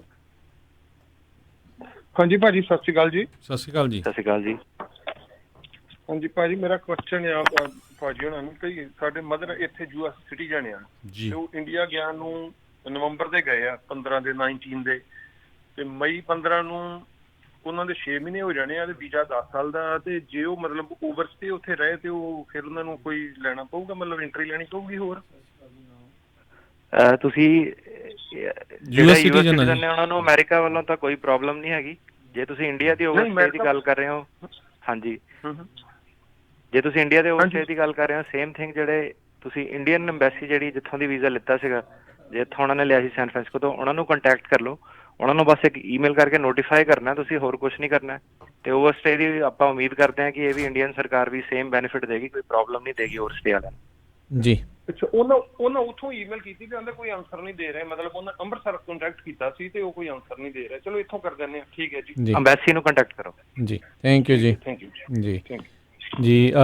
ਦੇਖੋ, ਇਹ ਅਜਿਹਾ ਮੌਕਾ ਹੈਗਾ ਆ ਵੀ ਇਦਾਂ ਦੀ ਕਿਸੇ ਨੇ ਵੀ ਕਿਆਸ ਲਾਈਆਂ ਨਹੀਂ ਸੀਗੀਆਂ ਵੀ ਆਹ ਕੁਛ ਦੁਨੀਆ ਦੇ ਵਿੱਚ ਘਟ ਜਾਣਾ ਆ। ਸੋ ਬੜਾ ਕੁਝ ਨਵਾਂ ਆ। ਸੋ ਜੇ ਇੱਕ ਥਾਂ ਤੋਂ ਤੁਹਾਨੂੰ ਉੱਤਰ ਨਹੀਂ ਮਿਲ ਰਿਹਾ, ਦੂਜੇ ਤੇ ਟਰਾਈ ਕਰੋ, ਦੂਜੇ ਤੇ ਨਹੀਂ ਮਿਲ ਰਿਹਾ, ਪਹਿਲੇ ਤੇ ਦੁਬਾਰਾ ਕਰੋ। ਸੋ ਇਹ ਬਾਰ-ਬਾਰ ਤੁਹਾਨੂੰ ਕੋਸ਼ਿਸ਼ਾਂ ਜਿਹੜੀਆਂ ਆ ਅਜਿਹੇ ਮੌਕਿਆਂ 'ਤੇ ਕਰਨੀਆਂ ਪੈਣੀਆਂ। ਆਦੀ ਹੋ ਗਏ ਆ ਨਾ ਐਕਚੁਅਲੀ ਆਪਾਂ, ਇਹ ਆ ਜਗਵੀਰ ਜੀ ਵੀ ਆਪਾਂ ਝੱਟ ਕਰਦੇ ਆ ਤੇ ਝੱਟ ਆਪਾਂ ਨੂੰ ਆਨਸਰ ਮਿਲ ਜਾਂਦਾ ਹੈ। ਪਰ ਸਿਚੁਏਸ਼ਨ ਇਦਾਂ ਦੀ ਆ ਵੀ ਹੁਣ ਲੱਖਾਂ ਹੀ ਲੋਕਾਂ ਦੀ ਸਿਚੁਏਸ਼ਨ ਜਿਹੜੀ ਉਹ ਬੈਡ ਬਣੀ ਪਈ ਆ। ਸੋ ਇਸ ਕਰਕੇ ਸਾਰਿਆਂ ਨੂੰ ਨਾ ਥੋੜਾ ਜਿਹਾ ਇਤਮਾਨਾਨ ਜਿਹੜਾ ਆ, ਸਬਰ ਜਿਹੜਾ ਇਹਨਾਂ ਚੀਜ਼ਾਂ 'ਚ ਜਿਹੜਾ ਹੁਣ ਰੱਖਣਾ ਪੈਣਾ ਹੈ ਨਾਲ ਦੇ ਨਾਲ। ਬਿਲਕੁਲ ਜੀ। ਤੇ ਅਗਲੇ ਜਿਹੜੇ ਆਪਣੇ ਕਾਲਰ ਨੇ ਪਰਮਿੰਦਰ ਜੀ, ਸਤਿ ਸ਼੍ਰੀ ਅਕਾਲ। ਹਾਂਜੀ, ਸਤਿ ਸ਼੍ਰੀ ਅਕਾਲ ਜੀ। ਸਤਿ ਸ਼੍ਰੀ ਅਕਾਲ ਜੀ। ਸਤਿ ਸ਼੍ਰੀ ਅਕਾਲ ਜੀ। ਹਾਂਜੀ, ਮੇਰੇ 2 ਕੁਐਸਚਨ ਹੈਗੇ ਆ। ਫਸਟ ਕੁਐਸਚਨ ਹੈਗਾ, ਮੇਰੇ ਹਸਬੈਂਡ 2 ਇਅਰਸ ਪਹਿਲਾਂ ਆਏ ਸੀ 2018 ਦੇ ਵਿੱਚ, ਤੇ ਉਹਨਾਂ ਦਾ ਕੰਡੀਸ਼ਨ ਵੀਜ਼ਾ ਮਿਲਿਆ ਸੀ ਬਿਕਾਜ਼ ਮੈਂ ਸਿਟੀਜ਼ਨ ਸੀ। ਤੇ ਮੈਂ ਉਹਨਾਂ ਦਾ ਹੁਣ ਅਪਲਾਈ ਕੀਤਾ ਤੇ ਉਹਨਾਂ ਨੇ ਮੈਨੂੰ ਲੈਟਰ ਵਾਪਸ ਭੇਜ ਦਿੱਤੀ, ਕਹਿੰਦੇ ਕਿ ਵੀ ਰਿਸੀਵਡ ਪ੍ਰਾਇਰ 90 ਡੇਜ਼ ਪੀਰੀਅਡ ਤੋਂ ਪਹਿਲਾਂ। ਹਾਂਜੀ, ਤੁਸੀਂ 90 ਦਿਨ ਤੋਂ ਪਹਿਲਾਂ ਨਹੀਂ ਫਾਈਲ ਕਰ ਸਕਦੇ ਹੋ। ਗ੍ਰੀਨ ਕਾਰਡ ਐਕਸਪਾਇਰ ਹੋਣ ਤੋਂ ਤੁਹਾਨੂੰ ਵੇਟ ਕਰਨੀ ਪੈਣੀ ਹੈ। 90 ਦਿਨ ਦੇ ਵਿੱਚ ਹੀ ਫਾਈਲ ਕਰਨਾ, ਮਤਲਬ ਵਿਦਨ 90 ਡੇਜ਼ ਦੇ ਵਿੱਚ ਕਰਨਾ ਹੁੰਦਾ ਜੀ। ਹਾਂਜੀ। ਤੇ ਜਿਹੜੇ ਉਹ ਡਾਕੂਮੈਂਟਸ ਆਪਾਂ ਲਗਾ ਕੇ ਭੇਜੇ ਸੀ, ਮੈਂ ਉਹ ਸੇਮ ਡਾਕੂਮੈਂਟ ਭੇਜ ਸਕਦੀ ਹਾਂ ਕਿ ਮੈਂ ਦੁਬਾਰਾ ਉਹਨਾਂ ਨੂੰ ਨਵੇਂ ਤਰੀਕੇ ਨਾਲ ਪ੍ਰਿੰਟ ਆਊਟ ਕਰਕੇ ਭੇਜਾਂ? ਤੁਸੀਂ ਉਹਨਾਂ ਦੇ ਨਾ ਬਸ ਇਹ ਮੇਕ ਸ਼ੋਰ ਕਰਨਾ ਕਿ ਉਹਨਾਂ ਦਾ ਫਾਰਮ ਜਿਹੜਾ ਨੰਬਰ ਉਹ ਲੇਟੈਸਟ ਹੋਵੇ। ਉਹ ਕਈ ਵਾਰੀ ਨਾ ਅਪਡੇਟ ਹੋ ਜਾਂਦੇ ਨੇ। ਜੇ ਤੁਹਾਡੇ ਫਾਰਮ ਵਗੈਰਾ ਲੇਟੈਸਟ ਹੈ, ਤੁਸੀਂ ਸੇਮ ਡਾਕੂਮੈਂਟ ਭੇਜ ਸਕਦੇ ਹੋ। ਤੇ ਦੂਜਾ, ਇਹ ਜਿਹੜੀ ਤੁਹਾਡੀ ਸਿਗਨੇਚਰ ਡੇਟ ਹੈਗੀ ਉਹ ਮੇਕ ਸ਼ੋਰ ਕਰਨਾ ਕਿ 3 ਮਹੀਨੇ ਤੋਂ ਜ਼ਿਆਦਾ ਪੁਰਾਣੀ ਨਾ ਹੋਵੇ। ਤੁਸੀਂ ਦੁਬਾਰਾ ਨੂੰ ਸਾਈਨ, ਉਹਨਾਂ ਨੇ ਮੈਨੂੰ ਗ੍ਰੀਨ ਪੇਪਰ ਭੇਜਿਆ ਹੈਗਾ ਤੇ ਉਹਨਾਂ ਨੇ ਕਿਹਾ ਹੈਗਾ ਕਿ ਆਹ place this letter on top of your new filing. ਉਹਦਾ ਕੋਈ ਨਹੀਂ। ਜੇ ਤੁਸੀਂ 90 ਡੇਜ਼ ਦੇ ਵਿੱਚੋਂ ਤੁਹਾਨੂੰ ਕੋਈ ਪ੍ਰੋਬਲਮ ਨਹੀਂ, ਤੁਸੀਂ ਰੀਫਾਈਲ ਕਰੋ ਆਰਾਮ ਨਾਲ ਆਪਣਾ ਨਾਰਮਲੀ ਜਿੱਦਾਂ ਰੀਫਾਈਲ ਹੁੰਦੀ ਹੈ। ਜੀ। ਇਹ ਚਲੋ ਇਹ ਸਾਰਿਆਂ ਦੀ ਆਪਾਂ ਕਰ ਦਈਏ ਤੇ ਕੀ ਇਹ ਆਨਲਾਈਨ ਵੀ ਅਪਲਾਈ ਹੋ ਸਕਦਾ ਆ ਜਗਵੀਰ ਜੀ? ਨਹੀਂ, ਮੈਂ ਉਹਨਾਂ ਨੂੰ ਕਾਲ ਕੀਤੀ ਸੀ, ਉਹ ਕਹਿੰਦੇ ਆਨਲਾਈਨ ਨਹੀਂ ਹੋ ਸਕਦਾ, ਤੁਹਾਨੂੰ ਏਦਾਂ ਹੀ ਕਰਨਾ ਪੈਣਾ। ਠੀਕ ਹੈ, ਚਲੋ ਜੀ, ਫਿਰ ਤਾਂ ਤੁਹਾਨੂੰ ਪਤਾ ਲੱਗ ਗਿਆ। ਸਾਰੀ ਐਪਲੀਕੇਸ਼ਨਸ ਆਨਲਾਈਨ ਨਹੀਂ ਭਾਜੀ ਫਾਈਲ ਹੋ ਸਕਦੀਆਂ। ਕਈ ਐਪਲੀਕੇਸ਼ਨਸ ਆਨਲਾਈਨ ਫਾਈਲ ਹੁੰਦੀਆਂ। ਮੈਂ ਹੁਣ ਸਾਡੀ ਸਾਰਿਆਂ ਨੂੰ ਰਿਕੁਐਸਟ ਹੈ ਕਿ ਆਨਲਾਈਨ ਕਹਿੰਦੇ ਆ ਉਹ ਕਿ ਆਪਣੇ ਵੱਲੋਂ ਉਹ ਰეკਮੈਂਡ ਕਰਦੇ ਆ ਕਿ ਆਨਲਾਈਨ ਫਾਈਲ ਕਰੋ, ਪਰ ਤੁਸੀਂ ਇਹ ਹੈ ਕਿ ਤੁਸੀਂ ਪੇਪਰ ਬੇਸਡ ਹੀ ਫਾਈਲ ਕਰੋ। ਫੈਡੈਕਸ ਵਗੈਰਾ ਦੀ ਪੂਰੀ ਟਰੈਕਿੰਗ ਤੁਹਾਡੇ ਕੋਲ ਹੋਵੇ ਤਾਂ ਕਿ ਤੁਸੀਂ ਉਹਨਾਂ ਨੂੰ ਬਾਅਦ 'ਚ ਦੱਸ ਸਕੋ। ਆਨਲਾਈਨ ਦੇ ਵਿੱਚ ਆਪਾਂ ਕਈ ਵਾਰੀ ਦੇਖਦੇ ਹਾਂ ਕਿ ਪ੍ਰਿੰਟਿੰਗ ਦੇ ਇਸ਼ੂ, ਰਿਸੀਟ ਨੋਟਿਸ ਵਗੈਰਾ ਦੇ ਇਸ਼ੂ ਆ ਜਾਂਦੇ ਨੇ। ਤੇ ਤੁਸੀਂ ਪੇਪਰ ਬੇਸ ਹੀ ਫਾਈਲ ਕਰੋ ਜਿੰਨੇ ਵੀ, ਜੇ ਕਰ ਸਕਦੇ ਹੋ ਤੇ। ਜੀ। ਅਗਲੇ ਜਿਹੜੇ ਕਾਲਰ ਨੇ ਅਮਨ ਜੀ, ਸਤਿ ਸ਼੍ਰੀ ਅਕਾਲ। ਸਤਿ ਸ਼੍ਰੀ ਅਕਾਲ ਜੀ। ਸਤਿ ਸ਼੍ਰੀ ਅਕਾਲ। ਸਤਿ ਸ਼੍ਰੀ ਅਕਾਲ ਜੀ। ਮੇਰਾ ਕੁਐਸਚਨ ਐਫੀਡੇਵਿਟ ਸਪੋਰਟ ਨੂੰ ਰਿਲੇਟਡ ਹੈ। ਜਿੱਦਾਂ ਮੇਰੇ ਬ੍ਰਦਰ ਦਾ, ਮੇਰੇ ਸਿਸਟਰ ਇਨ ਲਾ, ਮੇਰੇ ਭਰਜਾਈ ਕਰ ਰਹੇ ਆ ਤੇ ਉਹਨਾਂ ਦੀ ਇਨਕਮ ਥੋੜੀ ਸੀ, ਤਾਂ ਉਹਨਾਂ ਦੇ ਬ੍ਰਦਰ ਉਹਨਾਂ ਨੂੰ ਜਿੱਦਾਂ ਜੁਆਇੰਟ ਸਪਾਂਸਰ ਕਰ ਰਹੇ ਆ ਤੇ ਉਹਨਾਂ ਨੇ ਫਿਰ 864 ਫਾਰਮ ਭਰਨਾ ਬ੍ਰਦਰ ਨੇ ਜਾਂ 864A ਭਰਨਾ ਆ? ਜਿਹੜਾ ਪਟੀਸ਼ਨਰ ਹੈਗਾ, ਜਿਹੜਾ ਸਪਾਂਸਰ ਕਰ ਰਿਹਾ, ਪਟੀਸ਼ਨਰ ਨੇ 864 ਭਰਨਾ। ਜਿਹੜਾ ਜੁਆਇੰਟ ਸਪਾਂਸਰ ਹੈਗਾ ਉਹਨੇ 864 ਭਰਨਾ। ਤੇ ਜੇ ਜੁਆਇੰਟ ਸਪਾਂਸਰ ਦੀ ਇਨਕਮ ਆਪਣੀ ਦੂਸਰੇ ਸਪਾਊਸ ਤੋਂ ਆ ਰਹੀ ਹੈ, ਜੇ ਉਹਨਾਂ ਦੀ ਜੁਆਇੰਟ ਇਨਕਮ ਹੈ ਤੇ ਉਹਨਾਂ ਦੇ ਫਿਰ ਸਪਾਊਸ ਨੇ 864A ਭਰਨਾ। ਜੋ ਬ੍ਰਦਰ ਜਿਹੜੇ ਉਹ ਜਿੱਦਾਂ ਰਹਿੰਦੇ ਤਾਂ ਸੇਮ ਹਾਊਸ ਦੇ ਵਿੱਚ ਆ, ਪਰ ਉਹ ਫਿਰ ਅਲੱਗ 864 ਅਲੱਗ ਪਟੀਸ਼ਨਰ ਨੇ ਤੇ ਜੁਆਇੰਟ ਸਪਾਂਸਰ ਨੇ ਦੋਨਾਂ ਨੇ ਹੀ 864 ਭਰਨਾ, ਇਕੱਠੇ ਹੀ ਭਰਨਾ। ਠੀਕ ਹੈ, ਅਲੱਗ-ਅਲੱਗ ਆਪਣਾ। ਤੇ ਜਿਹੜਾ 864A ਫਾਰਮ ਕਿਹਦੇ ਲਈ ਹੈਗੀ, ਫॉर ਐਗਜ਼ਾਮਪਲ ਜਿਹੜਾ ਵੀ ਬੰਦਾ ਸਪਾਂਸਰ ਕਰ ਰਿਹਾ ਹੈ ਉਹਦੀ ਪਰ ਇੰਡੀਵਿਜੂਅਲ ਇਨਕਮ ਨਹੀਂ ਹੈਗੀ, ਉਹ ਜੁਆਇੰਟ ਇਨਕਮ ਕਲੇਮ ਕਰਦਾ ਆਪਣੇ ਸਪਾਊਸ ਤੋਂ, ਇਕੱਠੇ ਟੈਕਸ ਵਗੈਰਾ ਫਾਈਲ ਕਰਦੇ ਨੇ, ਤੇ ਫਿਰ ਜਿਹੜਾ ਦੂਜਾ ਸਪਾਊਸ ਹੈ ਉਹਨੇ 864A ਭਰਨਾ। ਠੀਕ ਹੈ, ਧੰਨਵਾਦ ਜੀ, ਥੈਂਕ ਯੂ ਜੀ। ਓਕੇ ਜੀ ਬਿਲਕੁਲ। ਦੇਖੋ ਬਹੁਤ ਸਾਰੇ ਲੋਕ ਉਹਨਾਂ ਦੇ ਸਵਾਲ ਜਿਹੜੇ ਰਹਿ ਜਾਣੇ, ਜਿਹੜੇ ਫੇਸਬੁੱਕ ਵਾਲੇ ਆ ਨਾ, ਜਿਹੜੇ ਤੁਸੀਂ ਕਰ ਰਹੇ ਹੋ ਡਿਪਸ ਬੋਪਰ ਹੈ ਦਾ ਬਹੁਤ ਬਹੁਤ ਧੰਨਵਾਦ। ਉਹ ਬਹੁਤ ਸਾਰੇ ਲੋਕਾਂ ਦੇ ਸਵਾਲਾਂ ਦੇ ਜਵਾਬ ਜਿਹੜੇ ਉਹ ਦੇ ਰਹੇ ਆ, ਥੈਂਕ ਯੂ ਉਸ ਚੀਜ਼ ਦੇ ਲਈ। ਅਤੇ ਬਾਕੀ ਜਿਨ੍ਹਾਂ ਦਾ ਕੋਈ ਸਵਾਲ ਜਿਹੜੇ ਉੱਥੇ ਪੁੱਛ ਰਹੇ ਆ, ਕਿਉਂਕਿ ਸਾਰਿਆਂ ਦੇ ਸਵਾਲ ਇੰਨੇ ਥੋੜ੍ਹੇ ਸਮੇਂ 'ਚ ਦੇਣੇ ਆ ਉੱਤਰ, ਉਹ ਔਖੇ ਨੇ। ਜਗਵੀਰ ਹੋਣਾ ਦੇ ਲਈ ਉਹਨਾਂ ਦਾ ਨੰਬਰ ਅਸੀਂ ਜਿਹੜਾ ਉੱਤੇ ਜਿਹੜਾ ਉਹ ਪਾਇਆ ਹੋਇਆ ਆ, ਤੁਸੀਂ ਉਹਨਾਂ ਨੂੰ ਜਿਹੜਾ ਉਹ ਟੈਕਸਟ ਕਰ ਦਿਓ, ਆਪਣਾ ਨਾਮ, ਆਪਣਾ ਫ਼ੋਨ ਨੰਬਰ ਅਤੇ ਬਰੀਫ ਜਿਹਾ ਵੀ ਤੁਹਾਡਾ ਕੀ ਸਵਾਲ ਜਿਹੜਾ ਹੈਗਾ, ਤਾਂ ਜੋ ਉਹ ਤੁਹਾਨੂੰ ਫਿਰ ਉਸ ਦੇ ਹਿਸਾਬ ਦੇ ਨਾਲ ਬਾਅਦ ਦੇ ਵਿੱਚ ਕਾਲ ਬੈਕ ਕਰਨਗੇ। ਉਹਨਾਂ ਨੇ ਦੱਸਿਆ ਵੀ ਜੇ ਤੁਸੀਂ ਨਾਮ ਨੰਬਰ ਜਿਹੜਾ ਕੁਛ ਨਹੀਂ ਲਿਖ ਕੇ ਇੱਦਾਂ ਘੱਲੂਗੇ ਤਾਂ ਫਿਰ ਉਹਨਾਂ ਨੂੰ ਕਾਲ ਬੈਕ ਜਿਹੜੀ ਉਹ ਨਹੀਂ ਆਊਗੀ, ਕਿਉਂਕਿ ਉਹ ਵੀ ਸੁਪਰ ਬਿਜ਼ੀ ਜਿਹੜੇ ਆ ਉਹ ਹੁੰਦੇ ਨੇ। ਅਤੇ ਆਪਣੇ ਅਗਲੇ ਜਿਹੜੇ ਕਾਲਰਸ ਆ ਉਹਨਾਂ ਦੇ ਨਾਲ ਗੱਲ ਕਰੀਏ, ਅਤੇ ਜਿਹੜੇ ਨੇ ਸੁਖਵਿੰਦਰ ਜੀ, ਸਤਿ ਸ਼੍ਰੀ ਅਕਾਲ। ਹੈਲੋ, ਸਤਿ ਸ਼੍ਰੀ ਅਕਾਲ ਭਾਅ ਜੀ, ਤਿੰਨਾਂ ਨੂੰ ਜੀ। ਸਤਿ ਸ਼੍ਰੀ ਅਕਾਲ ਜੀ। ਸਤਿ ਸ਼੍ਰੀ ਅਕਾਲ ਜੀ। ਹਾਂਜੀ, ਕੀ ਹਾਲ ਚਾਲ ਸਭ ਠੀਕ ਹੈ? ਅੱਛਾ, ਮੇਰੇ ਇੱਕ ਦੋ ਸਵਾਲ ਨੇ। ਮੇਰੇ ਨਾ ਪੌਣੇ 5 ਸਾਲ ਪੂਰੇ ਹੋਏ ਸੀ, ਤੇ ਮੈਂ ਆਪਣੀ ਸਿਟੀਜ਼ਨ ਅਪਲਾਈ ਕੀਤੀ ਸੀ, ਤੇ ਉਹ ਜਦੋਂ ਮੈਂ ਮੇਲ ਕਰਕੇ ਆਇਆ ਪੇਪਰ, ਤੇ ਉਹਦੇ ਦੂਜੇ ਤੀਜੇ ਦਿਨ ਹੀ ਮਤਲਬ ਸ਼ਟ ਡਾਊਨ ਹੋ ਗਿਆ ਸਭ ਕੁਝ। ਆਲਰੇਡੀ ਮੇਰਾ ਲੈਟਰ ਪਹੁੰਚ ਗਿਆ, ਪਰ ਮੈਨੂੰ ਉਹਨਾਂ ਦਾ ਕੋਈ ਅਜੇ ਤੱਕ ਲੈਟਰ ਨਹੀਂ ਆਇਆ। ਤੇ ਉਹਦੇ ਤੇ ਕੋਈ ਇਫੈਕਟ ਹੋਏਗਾ ਇਹਦਾ, ਜਿਹੜਾ 60 ਡੇ ਵਾਲਾ? ਤੇ ਨੰਬਰ 2 ਤੇ ਮੈਂ ਉਬਰ ਚਲਾਉਣਾ, ਤੇ ਜਿਹੜੀਆਂ ਕੋਈ ਟਿਕਟਾਂ ਟੁਕਟਾਂ ਮਾੜੀਆਂ ਮੋਟੀਆਂ ਓਵਰ ਸਪੀਡ ਦੀਆਂ ਜਾਂ ਰੈੱਡ ਲਾਈਟ ਜਾਂ ਰੌਂਗ ਟਰਨ ਵਾਲਾ, ਇਹਦੀਆਂ ਕੋਈ ਇਫੈਕਟ ਹੁੰਦੀਆਂ ਨੇ ਇਹਦੇ ਤੇ ਸਿਟੀਜ਼ਨ ਤੇ, ਕਿ ਜਾਂ ਇਹ ਮਾੜਾ ਜਿਹਾ ਦੋ ਕੁਐਸਚਨ ਦੱਸੋ ਪਲੀਜ਼। ਠੀਕ ਹੈ ਜੀ। ਜਿਹੜਾ ਜੀ ਇਹ ਬੈਨ ਹੈਗਾ 60 ਦਿਨ ਵਾਲਾ, ਤੁਹਾਨੂੰ ਬਿਲਕੁਲ ਇਫੈਕਟ ਨਹੀਂ ਕਰਦਾ ਕਿਸੇ ਕਿਸਮ ਨਾਲ, ਪ੍ਰੋਸੈਸਿੰਗ ਤੁਹਾਡੀ ਜਾਰੀ ਰਹੇਗੀ ਜੀ। ਤੁਸੀਂ ਜਿਹੜੀ ਸਿਟੀਜ਼ਨਸ਼ਿਪ ਐਪਲੀਕੇਸ਼ਨ ਆ ਉਹ 5 ਸਾਲ ਤੋਂ 3 ਮਹੀਨੇ ਪਹਿਲਾਂ ਫਾਈਲ ਕਰ ਸਕਦੇ ਹੋ। ਤੁਸੀਂ ਉਸ ਤੋਂ ਜ਼ਿਆਦਾ ਜਲਦੀ ਫਾਈਲ ਕਰਦੇ ਹੋ ਤੁਹਾਡੀ ਵਾਪਸ ਆ ਜਾਏਗੀ ਐਪਲੀਕੇਸ਼ਨ ਜੀ। ਜਿਹੜੀਆਂ ਤੁਹਾਡੀਆਂ ਟਿਕਟਸ ਹੈਗੀਆਂ, ਟ੍ਰੈਫਿਕ ਟਿਕਟਸ, ਕੱਲੀਆਂ ਜਿਹੜੀਆਂ ਟ੍ਰੈਫਿਕ ਟਿਕਟਸ ਜਾਂ ਸਾਈਟੇਸ਼ਨਸ ਹੈਗੀਆਂ, ਉਹ ਇਫੈਕਟ ਨਹੀਂ ਕਰਦੀਆਂ। ਸਾਈਟੇਸ਼ਨਸ ਤੁਹਾਨੂੰ ਡਿਸਕਲੋਜ਼ ਜ਼ਰੂਰ ਕਰਨੀਆਂ ਪੈਂਦੀਆਂ ਇਮੀਗ੍ਰੇਸ਼ਨ ਨੂੰ, ਪਰ ਤੁਹਾਡੇ ਫਰਕ ਨਹੀਂ ਪਾਉਂਦੀਆਂ ਕੋਈ ਸਿਟੀਜ਼ਨਸ਼ਿਪ 'ਤੇ। ਜੀ ਜੀ ਜੀ ਬਿਲਕੁਲ। ਸੋ ਇਹ ਜਿਹੜਾ ਧਿਆਨ ਆ ਉਹ ਸਾਰੇ ਜਣੇ ਜਿਹੜਾ ਜ਼ਰੂਰ ਰੱਖੋ, ਕਿਉਂਕਿ ਘਬਰਾਹਟ ਜਿਹੜੀ ਅਜਿਹੇ ਮੌਕੇ 'ਤੇ ਅਜਿਹੀਆਂ ਖਬਰਾਂ ਦੇ ਨਾਲ ਜ਼ਿਆਦਾ ਵੀ ਜਿਹੜੀ ਉਹ ਹੋ ਜਾਂਦੀ ਆ। ਅਗਲੇ ਜਿਹੜੇ ਕਾਲਰ ਨੇ ਅਮਰਜੀਤ ਜੀ, ਸਤਿ ਸ਼੍ਰੀ ਅਕਾਲ। ਹੈਲੋ, ਹਾਂਜੀ ਹੈਲੋ ਜੀ, ਸਤਿ ਸ਼੍ਰੀ ਅਕਾਲ। ਅਮਰਜੀਤ ਸਿੰਘ। ਹਾਂਜੀ ਹਾਂਜੀ। ਮੇਰਾ ਕੁਐਸਚਨ ਹੈ ਜੀ, ਤੇ ਮੇਰੇ ਬੇਟੇ ਨੇ ਇੱਕ ਬੇਟੀ ਮੇਰੀ ਅਡਾਪਟ ਕੀਤੀ ਹੋਈ ਆ, ਉਹਨੂੰ ਤਕਰੀਬਨ ਅਡਾਪਟ ਕੀਤੀ। ਹਾਂ ਜੀ, ਹਾਂਜੀ ਠੀਕ ਹੈ। ਬੇਟੀ ਇੰਡੀਆ ਵਾ, ਉੱਥੋਂ ਅਡਾਪਟ ਕੀਤੀ ਸੀਗੀ ਜੀ। ਅੱਛਾ ਜੀ। ਤੇ ਉਹਨੂੰ ਤਕਰੀਬਨ 2 ਸਾਲ ਹੋ ਗਏ, ਹਾਲੇ ਸਾਨੂੰ ਕੋਈ ਉਹਦਾ ਕਾਗਜ਼ ਪੱਤਰ ਤਾਂ ਕੋਈ ਆਇਆ ਨਹੀਂ। ਮੈਂ ਜੀ ਇਹ ਨਾ ਸਾਰਿਆਂ ਨੂੰ ਦੱਸ ਦਿੰਦਾ, ਕਾਫੀ ਕਾਮਨ ਕੁਐਸਚਨ ਹੈ। ਤੁਸੀਂ ਨਾ ਸਿੱਧੇ ਅਡਾਪਸ਼ਨ ਕਦੀ ਵੀ ਨਹੀਂ ਕਰਨੀ ਹੈਗੀ, ਕਿਉਂਕਿ ਇੰਡੀਅਨ ਜਿਹੜਾ ਸਿਸਟਮ ਹੈ ਉਹ ਹੇਗ ਕਨਵੈਨਸ਼ਨ ਨੂੰ ਫੋਲੋ ਕਰਦਾ। ਉਹਦਾ ਬੜਾ ਅਲੱਗ ਤੇ ਬੜਾ ਸਪੈਸੀਫਿਕ ਪ੍ਰੋਸੀਜਰ ਹੈਗਾ। 3-4 ਏਜੰਸੀਆਂ ਮਿਲ ਕੇ ਨਾ ਬੈਕ ਐਂਡ ਫੋਰਥ ਜਾ ਕੇ 2-3 ਸਾਲ ਦਾ ਲੰਬਾ ਪ੍ਰੋਸੀਜਰ ਹੈ। ਜੇ ਤੁਸੀਂ ਹੇਗ ਦੇ ਥੱਲੇ ਨਹੀਂ ਜਾਂਦੇ ਹੋ, ਜੇ ਤੁਸੀਂ ਸਿੱਧੀ ਅਡਾਪਸ਼ਨ ਕਰਦੇ ਹੋ, ਉਹਦੀ ਵੀ ਬੜੀ ਜ਼ਿਆਦਾ ਸਪੈਸੀਫਿਕ ਰਿਕੁਆਇਰਮੈਂਟ ਇਹਨਾਂ ਨੇ ਰੱਖੀ ਹੋਈ ਹੈ ਕਿ ਲੀਗਲ ਕਸਟਡੀ ਤੇ ਫਿਜ਼ੀਕਲ ਕਸਟਡੀ ਮੀਟ ਹੋਣੀ ਹੈ। ਮਤਲਬ ਕਿ 2 ਸਾਲ ਤੁਹਾਨੂੰ ਰਹਿਣਾ ਪੈਂਦਾ ਬਿਫੋਰ ਯੂ ਕੈਨ ਪਟੀਸ਼ਨ।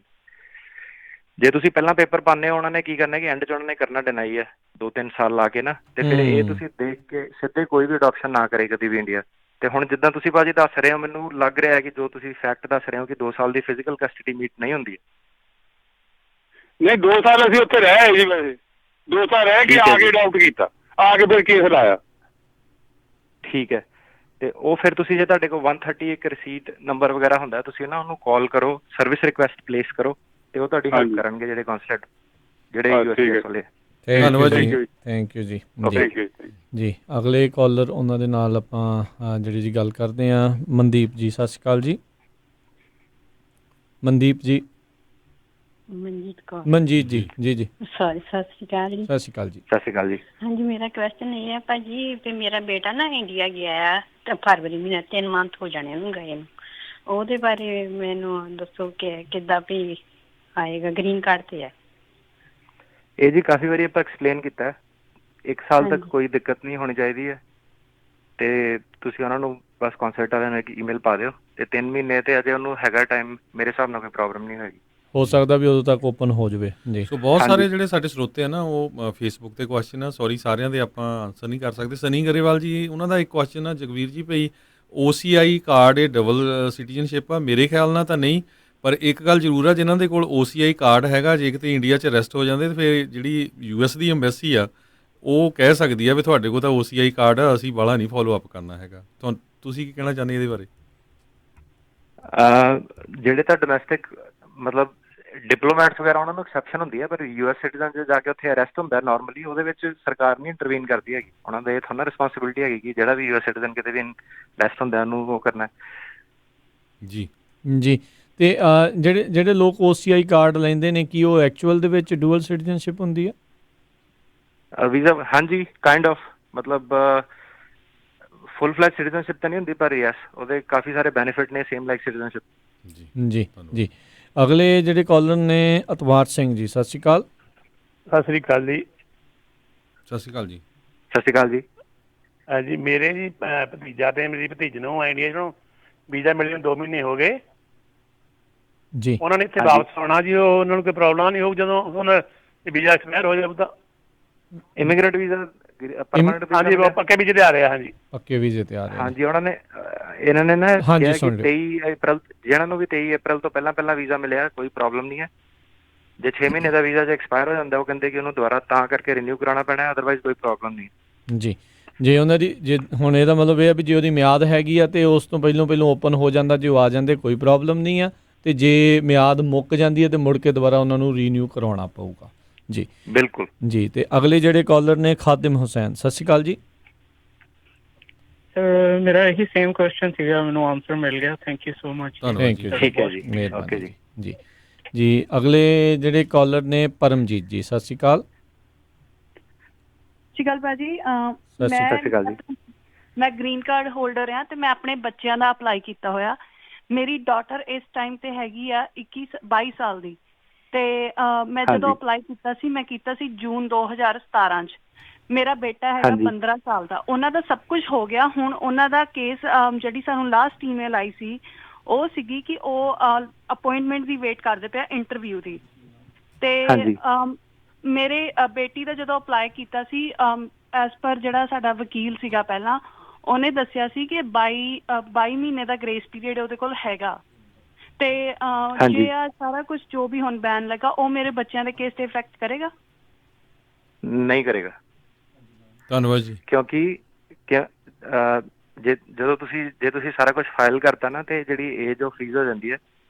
ਤੇ ਫਿਲਹਾਲ ਤੇ ਆਪਾਂ ਜਿਹੜਾ ਇਹ ਬੈਨ ਹੈ 60 ਡੇਜ਼ ਦੀ ਗੱਲ ਕਰ ਰਹੇ ਹਾਂ, ਜੋ ਤੁਸੀਂ ਟਾਈਮਲਾਈਨ ਦੱਸ ਰਹੇ ਹੋ, ਮੇਰੇ ਅਕੋਰਡਿੰਗ ਇਹਦਾ ਕੋਈ ਤੁਹਾਡੇ ਤੇ ਫਰਕ ਨਹੀਂ ਪਏਗਾ। ਹਾਂ 60 ਦਿਨ ਦੇ ਅੰਦਰ ਗ੍ਰੀਨ ਕਾਰਡ ਹੋਲਡਰ ਤੇ ਐਡਲਟ ਜਿਹੜੇ ਬੱਚੇ ਹੈ ਉਹਨਾਂ ਨੂੰ ਹੁਣ ਫਿਲਹਾਲ ਉਹ ਪ੍ਰੋਸੈਸਿੰਗ ਨਹੀਂ ਕਰਨਗੇ, ਤੇ ਜਦੋਂ ਇਹ ਖੁੱਲਦਾ ਫਿਰ ਦੁਬਾਰਾ ਤੁਹਾਡੀ ਪ੍ਰੋਸੈਸਿੰਗ ਰਿਜ਼ਿਊਮ ਹੋ ਜਾਏਗੀ। ਠੀਕ ਹੈ ਵੀਰ ਜੀ। ਤੇ ਇੱਕ ਮੈਂ ਇਹ ਪੁੱਛਣਾ ਚਾਹੁੰਦੀ ਕਿ ਜੇ ਮੰਨ ਲਓ ਕਿ ਇਹ ਚੀਜ਼ ਵੱਧਦੀ ਆ ਅੱਗੇ, ਰਾਈਟ, ਕੋਈ ਪਤਾ ਨਹੀਂ ਕਿ ਵੱਧਦੀ ਆ ਘਟਦੀ ਆ, ਜੇ ਵੱਧਦੀ ਆ ਤੇ ਉਹ ਲਾਈਕ ਜਦੋਂ ਵੀ ਖੁੱਲੇਗਾ ਇਹਨਾਂ ਬੱਚਿਆਂ ਦੀ ਪ੍ਰੋਸੈਸਿੰਗ ਮੇਰਿਆਂ ਦੀ ਹੋਏਗੀ? ਇਹ ਨਹੀਂ ਹੈਗਾ ਕਿ ਵੱਡਾ ਜਿਹੜਾ ਬੇਟੀ ਮੇਰੀ ਉਹਦਾ ਖਤਮ ਹੋ ਜਾਏਗਾ ਕੇਸ, ਜਾਂ ਉਹਨੂੰ 26 ਦੀ ਕੈਟਾਗਰੀ ਚ ਪਾ ਦੇਣਗੇ? ਦੇਖੋ ਜੀ, ਏਦਾਂ ਹੈ ਜਿੱਦਾਂ ਪਹਿਲਾਂ ਦੱਸਿਆ ਸੀ ਨਾ ਕਿ ਕਾਫੀ ਅਨਪ੍ਰੈਸੀਡੈਂਟਡ ਸਿਚੁਏਸ਼ਨ ਹੈ ਸਾਰੀ ਦੁਨੀਆ ਵਾਸਤੇ, ਤੇ ਕਾਫੀ ਸਾਰੇ ਜਿਹੜੇ ਇਦਾਂ ਦੇ ਛੋਟੇ ਫੈਸਲੇ ਆ ਉਹਨਾਂ ਨੇ ਸਾਰੀ ਚੀਜ਼ਾਂ ਤਾਂ ਸੋਚ ਨਹੀਂ ਸਕਦੇ ਅਜੇ। ਆਪਾਂ ਉਮੀਦ ਹੀ ਕਰ ਸਕਦੇ ਹਾਂ ਕਿ ਅੱਗੇ ਜਿਹੜੀਆਂ ਇਹਨਾਂ ਦੀਆਂ ਰੈਗੂਲੇਸ਼ਨ ਹੈ ਇਹਦੀ ਛੋਟ ਦੇ ਗਏ ਐਂਡ ਦੇ ਵਿੱਚ।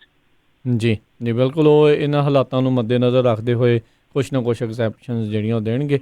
ਇਹ ਸਾਰੀਆਂ ਚੀਜ਼ਾਂ ਪਹਿਲੀ ਵਾਰੀ ਜਿਹੜੀਆਂ ਆ ਉਹ ਘਟ ਰਹੀਆਂ ਨੇ। ਸੋ ਬਹੁਤ ਕੁਛ ਜਿਹੜਾ ਚੇਂਜ ਇਸ ਦੇ ਕਰਕੇ ਆਉਣ ਵਾਲੇ ਸਮੇਂ ਦੇ ਵਿੱਚ ਹੋ ਸਕਦਾ ਵੀ ਕਈ ਚੀਜ਼ਾਂ ਜਿਹੜੀਆਂ ਪੱਕੀਆਂ ਚੇਂਜ ਜਿਹੜੀਆਂ ਆ ਉਹ ਹੋ ਸਕਦੀਆਂ, ਪਰ ਆਪਾਂ ਕੋਈ ਨਜ਼ਰ ਉਸ ਦੇ ਉੱਤੇ ਰੱਖਾਂਗੇ। ਤੇ ਆਪਣੇ ਨਾਲ ਜਿਹੜੇ ਅਟਰਨੀ ਜਗਵੀਰ ਜੀ ਆ ਉਹ ਹਮੇਸ਼ਾ ਆਪਾਂ ਨੂੰ ਇਤਲਾਹ ਜਿਹੜੀ ਇਸ ਦੇ ਬਾਰੇ ਦਿੰਦੇ ਰਹਿਣਗੇ। ਪਵਿੱਤਰ ਜੀ, ਸਤਿ ਸ਼੍ਰੀ ਅਕਾਲ ਜੀ।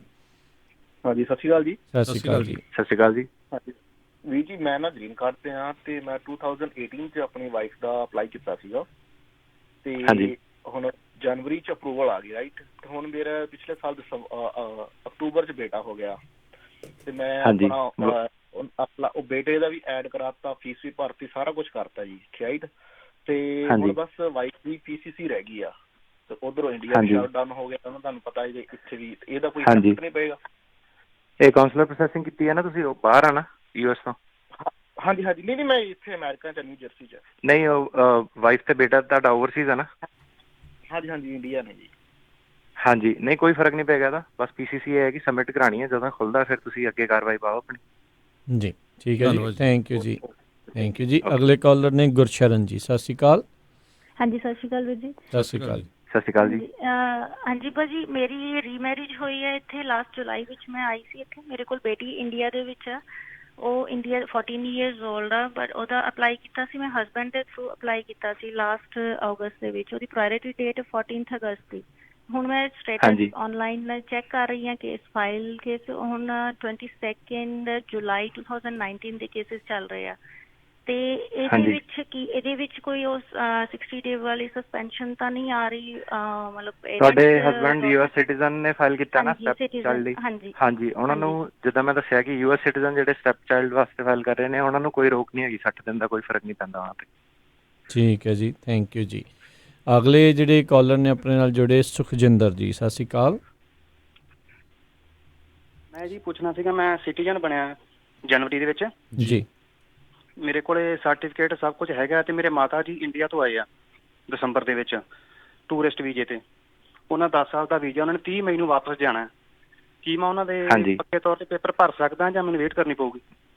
ਨਹੀਂ ਭਰ ਸਕਦੇ ਹੋ ਜੀ, ਕੋਈ ਰੋਕ ਟੋਕ ਨਹੀਂ ਹੈਗੀ ਯੂਐਸ ਦੇ ਵਿੱਚ ਫਾਈਲ ਕਰਨ ਦੀ। ਨਾਲੇ 90 ਦਿਨ ਹੋ ਗਏ ਆ ਤਾਂ ਫਿਰ ਬਚਾ। ਪਿਛਲੀ ਵਾਰੀ ਵੀ ਕਵਰ ਕੀਤਾ ਸੀ, ਜਰੂਰ ਪਲੀਜ਼ ਸਾਰੇ ਸ਼ੋਅ ਸੁਣਿਆ ਕਰੋ, ਵੀ ਆਪਾਂ ਰਿਪੀਟ ਕੁਐਸਚਨ ਕਰਨ ਦਾ ਫਿਰ ਆਪਾਂ ਨੂੰ ਫਾਇਦਾ ਨਹੀਂ ਹੁੰਦਾ। ਜੀ ਜੀ, ਚਲੋ ਕੋਈ ਨਹੀਂ, ਚਲੋ ਵਾਰ-ਵਾਰ ਮਿਲ ਜਾਂਦਾ, ਕੋਈ ਨਹੀਂ। ਜੇ ਉਹ ਇੰਡੀਆ ਵਾਪਸ ਜਾਂਦੇ ਉਹਨਾਂ ਨੂੰ ਕੋਈ ਪ੍ਰੋਬਲਮ ਤਾਂ ਨਹੀਂ ਹੋਣੀ ਵਾਪਸ ਆਉਣ ਦੀ?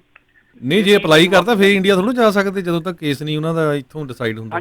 ਹਾਂਜੀ ਅਪਲਾਈ ਮੈਂ ਕਰਨਾ ਜੀ। ਠੀਕ ਹੈ ਜੀ, ਠੀਕ ਹੈ। ਹਾਂਜੀ, ਫਿਰ ਟਰੈਵਲ ਡਾਕੂਮੈਂਟ ਮਿਲਣਾ ਇੱਕ ਤੁਹਾਨੂੰ 6 ਮਹੀਨੇ ਬਾਅਦ, ਫਾਈਲ ਕਰਨ ਤੋਂ 6 ਮਹੀਨੇ ਬਾਅਦ। ਟਰੈਵਲ ਡਾਕੂਮੈਂਟ ਤੋਂ ਪਹਿਲਾਂ ਉਹ ਛੱਡ ਕੇ ਨਹੀਂ ਜਾ ਸਕਦੇ ਜੀ। ਨਹੀਂ ਤਾਂ ਫਿਰ ਉਹ ਜਿਹੜਾ ਕੇਸ ਫਿਰ ਜੇ ਅਜਿਹੇ ਮਾਮਲੇ 'ਚ ਲੈਪਸ ਹੋ ਜਾਂਦਾ ਹੈ ਜੀ ਫਿਰ ਜਗਵੀਰ ਜੀ? ਹਾਂਜੀ, ਫਿਰ ਉਹ ਨਾ ਅਬੈਂਡਨ ਮੰਨਦੇ ਨੇ ਉਹਨੂੰ, ਵੀ ਉਹਨਾਂ ਨੂੰ ਚਾਹੀਦੀ ਨਹੀਂ ਸੀ।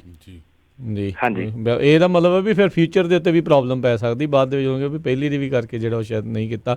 ਸੋ ਫਿਰ ਟੂਰਿਸਟ ਵੀਜ਼ੇ ਤੇ ਵਾਪਸ ਨਹੀਂ ਆਉਣ ਦੇਣਾ ਉਹਨਾਂ ਨੇ। ਹਾਂ, ਦੇਖੋ ਕਈ ਕੁਛ ਜਿਹੜਾ ਹੈ ਉਹਦੇ ਵਿੱਚ ਅੜਿੱਕੇ ਫਸ ਜਾਣੇ ਆ। ਸੋ ਜਿਨ੍ਹਾਂ ਨੇ ਵੀ ਕਰਨਾ ਵੀ ਫਿਰ ਇਸ ਹਿਸਾਬ ਦੇ ਨਾਲ ਆ ਪਹਿਲਾਂ ਵੈਰੀਫਾਈ ਕਰਕੇ ਵਕੀਲ ਦੀ ਸਲਾਹ ਲੈ ਕੇ ਵੀ ਕਿਹੜੀ ਚੀਜ਼ ਤੁਸੀਂ ਕਰ ਸਕਦੇ ਹੋ, ਕਿਹੜੀ ਚੀਜ਼ ਨਹੀਂ ਕਰ ਸਕਦੇ। ਸੋ ਜਿਹੇ ਮਾਮਲਿਆਂ 'ਚ ਕੋਈ ਵੀ ਇਮੀਗ੍ਰੇਸ਼ਨ ਦਾ ਤੁਹਾਡਾ ਸਵਾਲ ਆ, ਤੁਸੀਂ ਜਗਵੀਰ ਹੁਣਾਂ ਨੂੰ ਬਾਅਦ ਦੇ ਵਿੱਚ ਜਿਹੜੀ ਉਹ ਕਾਲ ਕਰ ਸਕਦੇ ਹੋ 415 715 7790 4157157790 ਦੇ ਉੱਤੇ। ਅਤੇ ਜ਼ਰੂਰ ਇਹਨਾਂ ਨੂੰ ਟੈਕਸਟ ਜਿਹੜਾ ਉਹ ਕਰ ਦਿਓ, ਆਪਣਾ ਨਾਮ, ਫੁੱਲ ਨੇਮ ਅਤੇ ਆਪਣਾ ਫ਼ੋਨ ਨੰਬਰ ਦੇ ਉੱਤੇ ਤੁਸੀਂ ਟੈਕਸਟ ਜਿਹੜਾ ਉਹ ਕਰਨਾ ਹੀ ਕਰਨਾ ਆ। ਅਤੇ ਆਪਣੇ ਜਿਹੜਾ ਵੀ ਤੁਹਾਡਾ ਥੋੜ੍ਹਾ ਜਿਹਾ ਸਵਾਲ ਹੈਗਾ ਉਸ ਦੇ ਬਾਰੇ ਥੋੜ੍ਹੀ ਜਿਹੀ ਜਾਣਕਾਰੀ ਉਸ ਟੈਕਸਟ ਦੇ ਵਿੱਚ ਉਹ ਘੱਲ ਦਿਓ ਇਹਨਾਂ ਨੂੰ।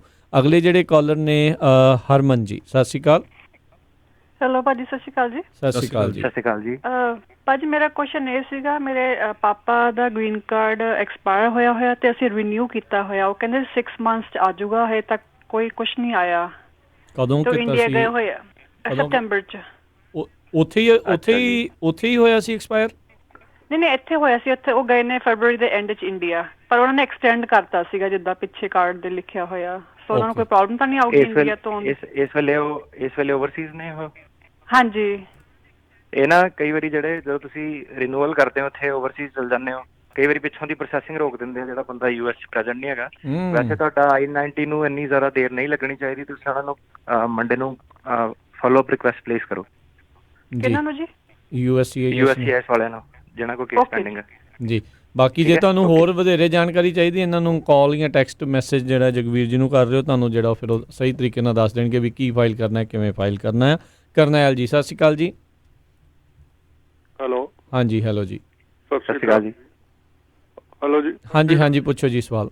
ਮੇਰਾ ਸਵਾਲ ਇਹ ਹੈ ਜੀ, ਮੈਂ F3 ਦੇ ਵਿੱਚ ਆਪਣੇ ਮੈਰਿਡ ਲੜਕੇ ਦਾ ਮਤਲਬ ਕੀਤਾ ਸੀਗਾ, ਤੇ ਉਹਨਾਂ ਦੇ ਜਨਵਰੀ ਦੇ ਵਿੱਚ ਜਿਹੜੀ ਸੀ ਫਸਟ ਵੀਕ ਦੇ ਵਿੱਚ ਮਤਲਬ ਸਾਰੀਆਂ ਆ ਗਿਆ ਸੀਗਾ ਵੀ ਤੁਹਾਡੇ ਅਸੀਂ ਇੰਟਰਵਿਊ ਦਾ ਮਤਲਬ ਤਿਆਰੀ ਕਰ ਰਹੇ ਹਾਂ ਤੁਹਾਡੀ, ਤਾਂ ਉਹ ਮਤਲਬ ਵੀ ਸਾਨੂੰ ਉਹਦੇ ਵਿੱਚ ਕੋਈ ਪ੍ਰੋਬਲਮ ਤਾਂ ਨਹੀਂ ਆਊਗੀ? ਮਤਲਬ 60 ਨਹੀਂ ਆਊਗੀ ਇੰਟਰਵਿਊ ਹਲੇ ਸਾਨੂੰ ਨਹੀਂ ਆਏਗੀ। ਇੰਟਰਵਿਊ ਜੀ ਹੁਣ ਤਾਂ ਕਿਸੇ ਦੀ ਵੀ ਨਹੀਂ ਆਉਣੀ ਨਾ, ਜਿੰਨ ਤੱਕ ਖੁੱਲਦਾ ਨਹੀਂ USCIS। ਹਾਂ, ਅਜੇ ਤਾਂ ਉਹਨਾਂ ਦੀ ਪ੍ਰਾਇੋਰਟੀ ਹੈਗੀ ਹੈ ਕਿ ਜਿਹੜੇ ਯੂਐਸ ਸਿਟੀਜ਼ਨ ਫਸੇ ਹੋਏ ਨੇ, ਪਹਿਲਾਂ ਉਹਨਾਂ ਦੀਆਂ ਆਪਣੀਆਂ ਪ੍ਰਾਇੋਰਟੀਜ਼ ਹੈ ਜੀ। ਭਾਵੇਂ ਉਹਨਾਂ ਨੇ 60 ਡੇਜ਼ ਵਾਲਾ ਰੂਲ ਪਾਸ ਕੀਤਾ ਹੈ ਕਿ ਯੂਐਸ ਸਿਟੀਜ਼ਨ ਵਾਲੇ ਕਰ ਸਕਦੇ ਆ, ਗ੍ਰੀਨ ਕਾਰਡ ਵਾਲੇ ਨਹੀਂ ਕਰ ਸਕਦੇ, ਪਰ ਇਹ ਹੈ ਕਿ ਜੇ ਬੰਦ ਹੀ ਹੈਗਾ ਸਾਰਾ ਕੰਮ ਤਾਂ ਕਿਸੇ ਦਾ ਨਹੀਂ ਹੋਣਾ। ਜੀ, ਬਿਲਕੁਲ, ਡਜ਼ ਨਾਟ ਮੈਟਰ। ਜਦੋਂ ਇੰਟਰਵਿਊ ਨਹੀਂ ਹੋਣੀ, ਜੇ ਸਹੁੰ ਚੁੱਕ ਸਮਾਗਮ ਨਹੀਂ ਹੋਣੇ, ਉਹ ਸਾਰਾ ਕੁਝ ਨਹੀਂ ਹੋਣਾ, ਰੁਕਿਆ ਹੀ ਆ ਕੰਮ। ਉਹਦੇ ਵਿੱਚ ਕੋਈ ਵੀ ਜਿਹੜਾ ਉਸ ਦੇ ਵਿੱਚ ਕੁਝ ਨਹੀਂ ਕਰ ਸਕਦਾ। ਜਿੱਦਾਂ ਆਪਾਂ ਪਹਿਲਾਂ ਵੀ ਕਹਿ ਰਹੇ ਸੀ, ਹੁਣ ਥੋੜ੍ਹਾ ਜਿਹਾ ਸਬਰ ਸੰਤੋਖ ਜਿਹੜਾ ਉਹ ਰੱਖਣ ਦੀ ਜਿਹੜੀ ਉਹ ਜ਼ਰੂਰਤ ਹੈਗੀ ਆ। ਇਹ ਪਹਿਲੀ ਵਾਰੀ ਇਦਾਂ ਦੀ ਸਿਚੁਏਸ਼ਨ ਜਿਹੜੀ ਉਹ ਘਟੀ ਆ, ਪਹਿਲੀ ਵਾਰੀ ਇਹ ਚੀਜ਼ਾਂ ਹੋਈਆਂ ਆ। ਸੋ ਬਹੁਤ ਕੁਛ ਅਜੇ ਨਵਾਂ ਆ।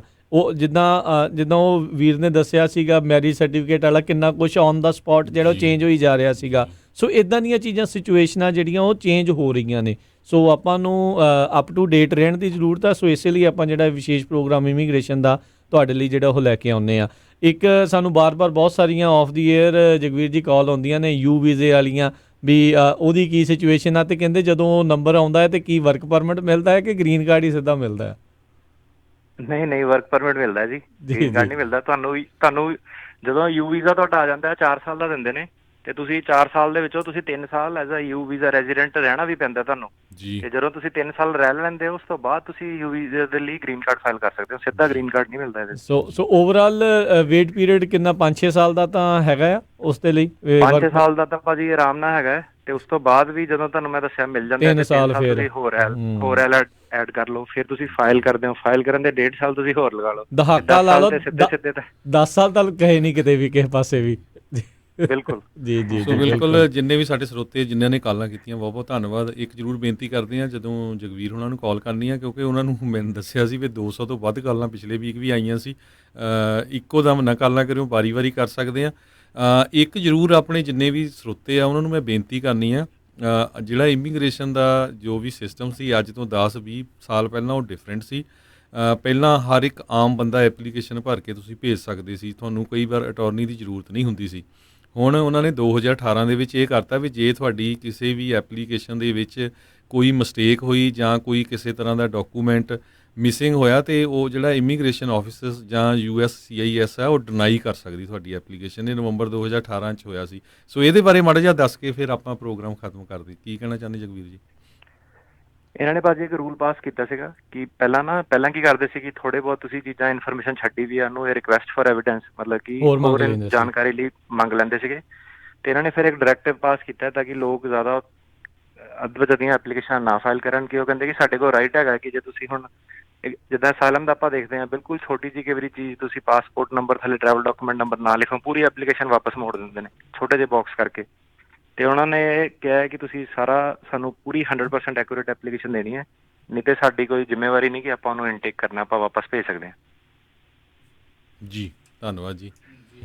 ਜੀ ਬਿਲਕੁਲ। ਬਹੁਤ ਸਾਰੇ ਜਿਹੜੇ ਲੋਕਾਂ ਦੇ ਜਿਹੜੇ ਹੋਰ ਵੀ ਸਵਾਲ ਆ, ਮੈਂ ਇੱਕ ਵਾਰੀ ਫਿਰ ਇਹਨਾਂ ਦਾ ਫ਼ੋਨ ਨੰਬਰ ਦੱਸ ਦਿੰਦਾ 415 715 7790 415 715 7790 ਅਤੇ ਤੁਸੀਂ ਇਹਨਾਂ ਨੂੰ ਟੈਕਸਟ ਜਿਹੜਾ ਉਹ ਕਰ ਦਿਓ। ਕਾਲਜ ਜਿਹੜੀਆਂ ਉਹ ਇਕੱਠੀਆਂ ਕਿੰਨੀਆਂ ਜਿਹੜੀਆਂ ਲੋਕ ਕਰ ਲੈਂਦੇ ਨੇ, ਕਈ ਵਾਰੀ ਫਿਰ ਨਹੀਂ ਪਿਕ ਹੁੰਦੀਆਂ। ਸੋ ਟੈਕਸਟ ਕਰਿਓ ਆਪਣੇ ਫੁੱਲ ਨੇਮ ਦੇ ਨਾਲ ਅਤੇ ਨਾਲ ਆਪਣੇ ਜਿਹੜਾ ਕੇਸ ਜਿਹੜਾ ਤੁਹਾਡਾ ਸਵਾਲ ਹੈਗਾ ਆ ਉਸ ਦੇ ਬਾਰੇ ਥੋੜ੍ਹੀ ਜਿਹੀ ਜਾਣਕਾਰੀ ਜਿਹੜੀ ਉਸ ਟੈਕਸਟ ਮੈਸੇਜ ਦੇ ਵਿੱਚ ਤੁਸੀਂ ਘੱਲ ਦਿਓ, ਫਿਰ ਇਹ ਤੁਹਾਨੂੰ ਕਾਲ ਬੈਕ ਉਸ ਦੇ ਹਿਸਾਬ ਦੇ ਨਾਲ ਜਿਹੜਾ ਉਹ ਕਰ ਲੈਣਗੇ। ਜਗਵੀਰ ਜੀ ਤੁਹਾਡਾ WhatsApp ਵੀ ਆ ਜਾਂ ਸਿਰਫ ਇਹ ਟੈਕਸਟ ਲਈ ਇਹ ਨੰਬਰ? ਹਾਂਜੀ WhatsApp ਵੀ ਕਰ ਸਕਦੇ ਹੋ ਜੀ। ਕਿਉਂਕਿ ਬਹੁਤ ਸਾਰੇ ਸਾਡੇ ਸਰੋਤੇ ਨਾ ਆਊਟ ਆਫ US ਨੰਬਰ ਪੁੱਛ ਰਹੇ ਸੀ, ਇੰਡੀਆ ਤੋਂ, ਗ੍ਰੀਸ ਤੋਂ, ਹੋਰ ਕਈ ਥਾਵਾਂ ਤੋਂ। ਉਹਨਾਂ ਨੂੰ ਉਹ WhatsApp ਵੀ ਜਿਹੜੇ ਉਹ ਕਰ ਸੇਮ ਹੀ ਨੰਬਰ ਆ WhatsApp ਦੇ ਲਈ। ਤੇ ਇਹ ਜਿਹੜਾ ਜਗਵੀਰ ਜੀ ਮੈਂ ਪੁੱਛਣਾ ਚਾਹੁੰਦਾ, ਕਿਉਂਕਿ ਵੀਜ਼ਾ ਬੁਲੇਟਿਨ ਦੇ ਸਾਰਿਆਂ ਦੇ ਉੱਤੇ ਜਿਹੜੀ ਨਜ਼ਰ ਹੁੰਦੀ, ਆਪਾਂ ਵੀ ਇੱਥੋਂ ਜਿਹੜੀ ਡੇਟਸ ਜਿਹੜੀਆਂ ਦੱਸਦੇ ਰਹਿੰਦੇ ਆ ਕਿ ਇਹ ਸਾਰੀਆਂ ਚੀਜ਼ਾਂ ਦੇ ਨਾਲ ਉਸ ਦੇ ਉੱਤੇ ਤਾਂ ਡੈਫੀਨੇਟਲੀ ਜਿਹੜਾ ਇਫੈਕਟ ਪਊਗਾ। ਤੇ ਉਹ ਜਿਹੜਾ 60 ਦਿਨਾਂ ਵਾਲਾ ਹੈਗਾ ਆ ਉਸ ਦੇ ਨਾਲ ਵੀ ਉਸ ਦੇ ਉੱਤੇ ਇਫੈਕਟ ਪਊਗਾ? ਭਾਜੀ ਜਿਹੜਾ ਵੀਜ਼ਾ ਬੁਲੇਟਿਨ ਹੈ ਉਹ ਬੇਸਿਕਲੀ ਕੀ ਹੁੰਦਾ ਹੈ ਕਿ ਜਿੰਨੇ ਕੇਸ ਫਾਈਲ ਹੁੰਦੇ ਉਹਦੇ ਹਿਸਾਬ ਨਾਲ ਡੇਟ ਅੱਗੇ ਪਿੱਛੇ ਮੂਵ ਕਰਦੀ ਹੈ ਜੀ। ਜ਼ਿਆਦਾਤਰ ਤੇ ਆਪਾਂ ਇਹ ਕਿ ਜੇ ਫਾਈਲਿੰਗਸ ਨਹੀਂ ਹੋਣਗੀਆਂ ਉਹ ਵੀਜ਼ਾ ਬੁਲੇਟਿਨ ਜ਼ਿਆਦਾ ਐਡਵਾਂਸ ਕਰੇਗਾ ਤੇ ਉਹਦਾ ਵੀਜ਼ਾ ਬੁਲੇਟਿਨ ਤੇ ਕੋਈ ਨੁਕਸਾਨ ਨਹੀਂ ਹੋਏਗਾ, ਫਾਇਦਾ ਹੀ ਹੋਏਗਾ। ਠੀਕ ਆ। ਸੋ ਜਿਨ੍ਹਾਂ ਦੇ ਕੇਸ ਹਟ ਕੇ ਸੀਗੇ ਉਹ ਸਗੋਂ ਜਲਦੀ ਵਾਰੀ ਆ ਸਕਦੀ, ਥੋੜਾ ਬਹੁਤਾ ਫਰਕ ਪੈ ਸਕਦਾ। ਫਿਰ ਆਪਾਂ ਇਹ ਵੀ ਦੇਖਦੇ ਹਾਂ ਜੇ ਹੁਣ ਜਿੱਦਾਂ ਇਕਨੋਮੀ ਡਾਊਨ ਜਾਂਦੀ ਹੈ, ਕਈ ਵਾਰੀ ਜਿਹੜੇ ਕਾਫੀ ਸਾਰੇ ਸਾਡੇ ਜਿੱਦਾਂ ਇੰਪਲੋਇਮੈਂਟ ਬੇਸ ਵਗੈਰਾ ਦੇ ਕੇਸ ਕਈ ਸਾਰੇ ਜਿੱਦਾਂ ਗ੍ਰੀਨ ਕਾਰਡ ਵਗੈਰਾ ਫਾਈਲ ਹੁੰਦੇ ਆ, ਜੇ ਘੱਟ ਫਾਈਲ ਹੋਣਗੇ ਲੋਕੀ ਨਹੀਂ ਜ਼ਿਆਦਾ ਸਪਾਂਸਰ ਕਰਨਗੇ ਤੇ ਓਵਰਆਲ ਉਹਦੇ 'ਚ ਫਿਰ ਵੀਜ਼ਾ ਨੰਬਰ ਜ਼ਿਆਦਾ ਅਵੇਲੇਬਲ ਰਹੂਗੇ। ਜੇ ਯੂਜ਼ ਘੱਟ ਹੋਊਗੇ ਤੇ ਅਵੇਲੇਬਲ ਜ਼ਿਆਦਾ ਹੋਊਗੇ, ਹਨਾ। ਸੋ ਬਲੱਡ ਰਿਲੇਸ਼ਨ ਵਾਲਿਆਂ ਦੀ ਗੁੱਡ ਨਿਊਜ਼ ਜਿਹੜੀ ਉਹ ਇਹ ਕਿਤੇ ਬਲੈਸਿੰਗ ਇਨ ਡਿਸਗਾਈਜ਼ ਜਿਹੜੀ ਉਹ ਬਣ ਸਕਦੀ ਆ ਜੀ। ਹਾਂਜੀ। ਤੇ ਕੈਟਾਗਰੀ ਵੈਸੇ ਇਹਨਾਂ ਦੀ ਸਾਰੀ ਵੀਜ਼ਾ ਬੁਲੇਟਿਨ ਦਾ ਥੋੜਾ ਜਿਹਾ ਕੰਪਲੀਕੇਟਡ ਸਿਸਟਮ ਹੈ। ਬਿਲਕੁਲ ਇਨ ਬਰੀਫ ਇਹ ਹੈ ਕਿ ਜੇ ਇੰਟਰਵਿਊਜ਼ ਇੱਥੇ ਘੱਟ ਹੋਣਗੀਆਂ, ਇਮੀਗ੍ਰੇਸ਼ਨ ਕੋਲ ਵਰਕਲੋਡ ਘੱਟ ਹੋਏਗਾ ਤੇ ਫਿਰ ਜਿਹੜੇ ਆਲਰੇਡੀ ਪੈਂਡਿੰਗ ਆ ਉਹ ਛੇਤੀ ਪ੍ਰੋਸੈਸ ਹੋਣਗੇ, ਹਨਾ। ਜੀ ਬਿਲਕੁਲ ਜੀ।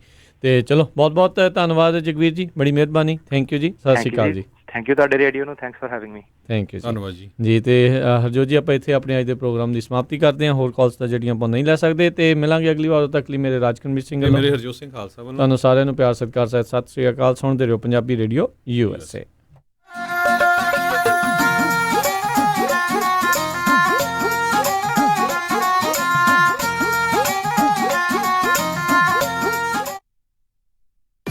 ਤੁਸੀਂ ਸੁਣ ਰਹੇ ਹੋ KOBO Yuba city 1450 AM KIID Sacramento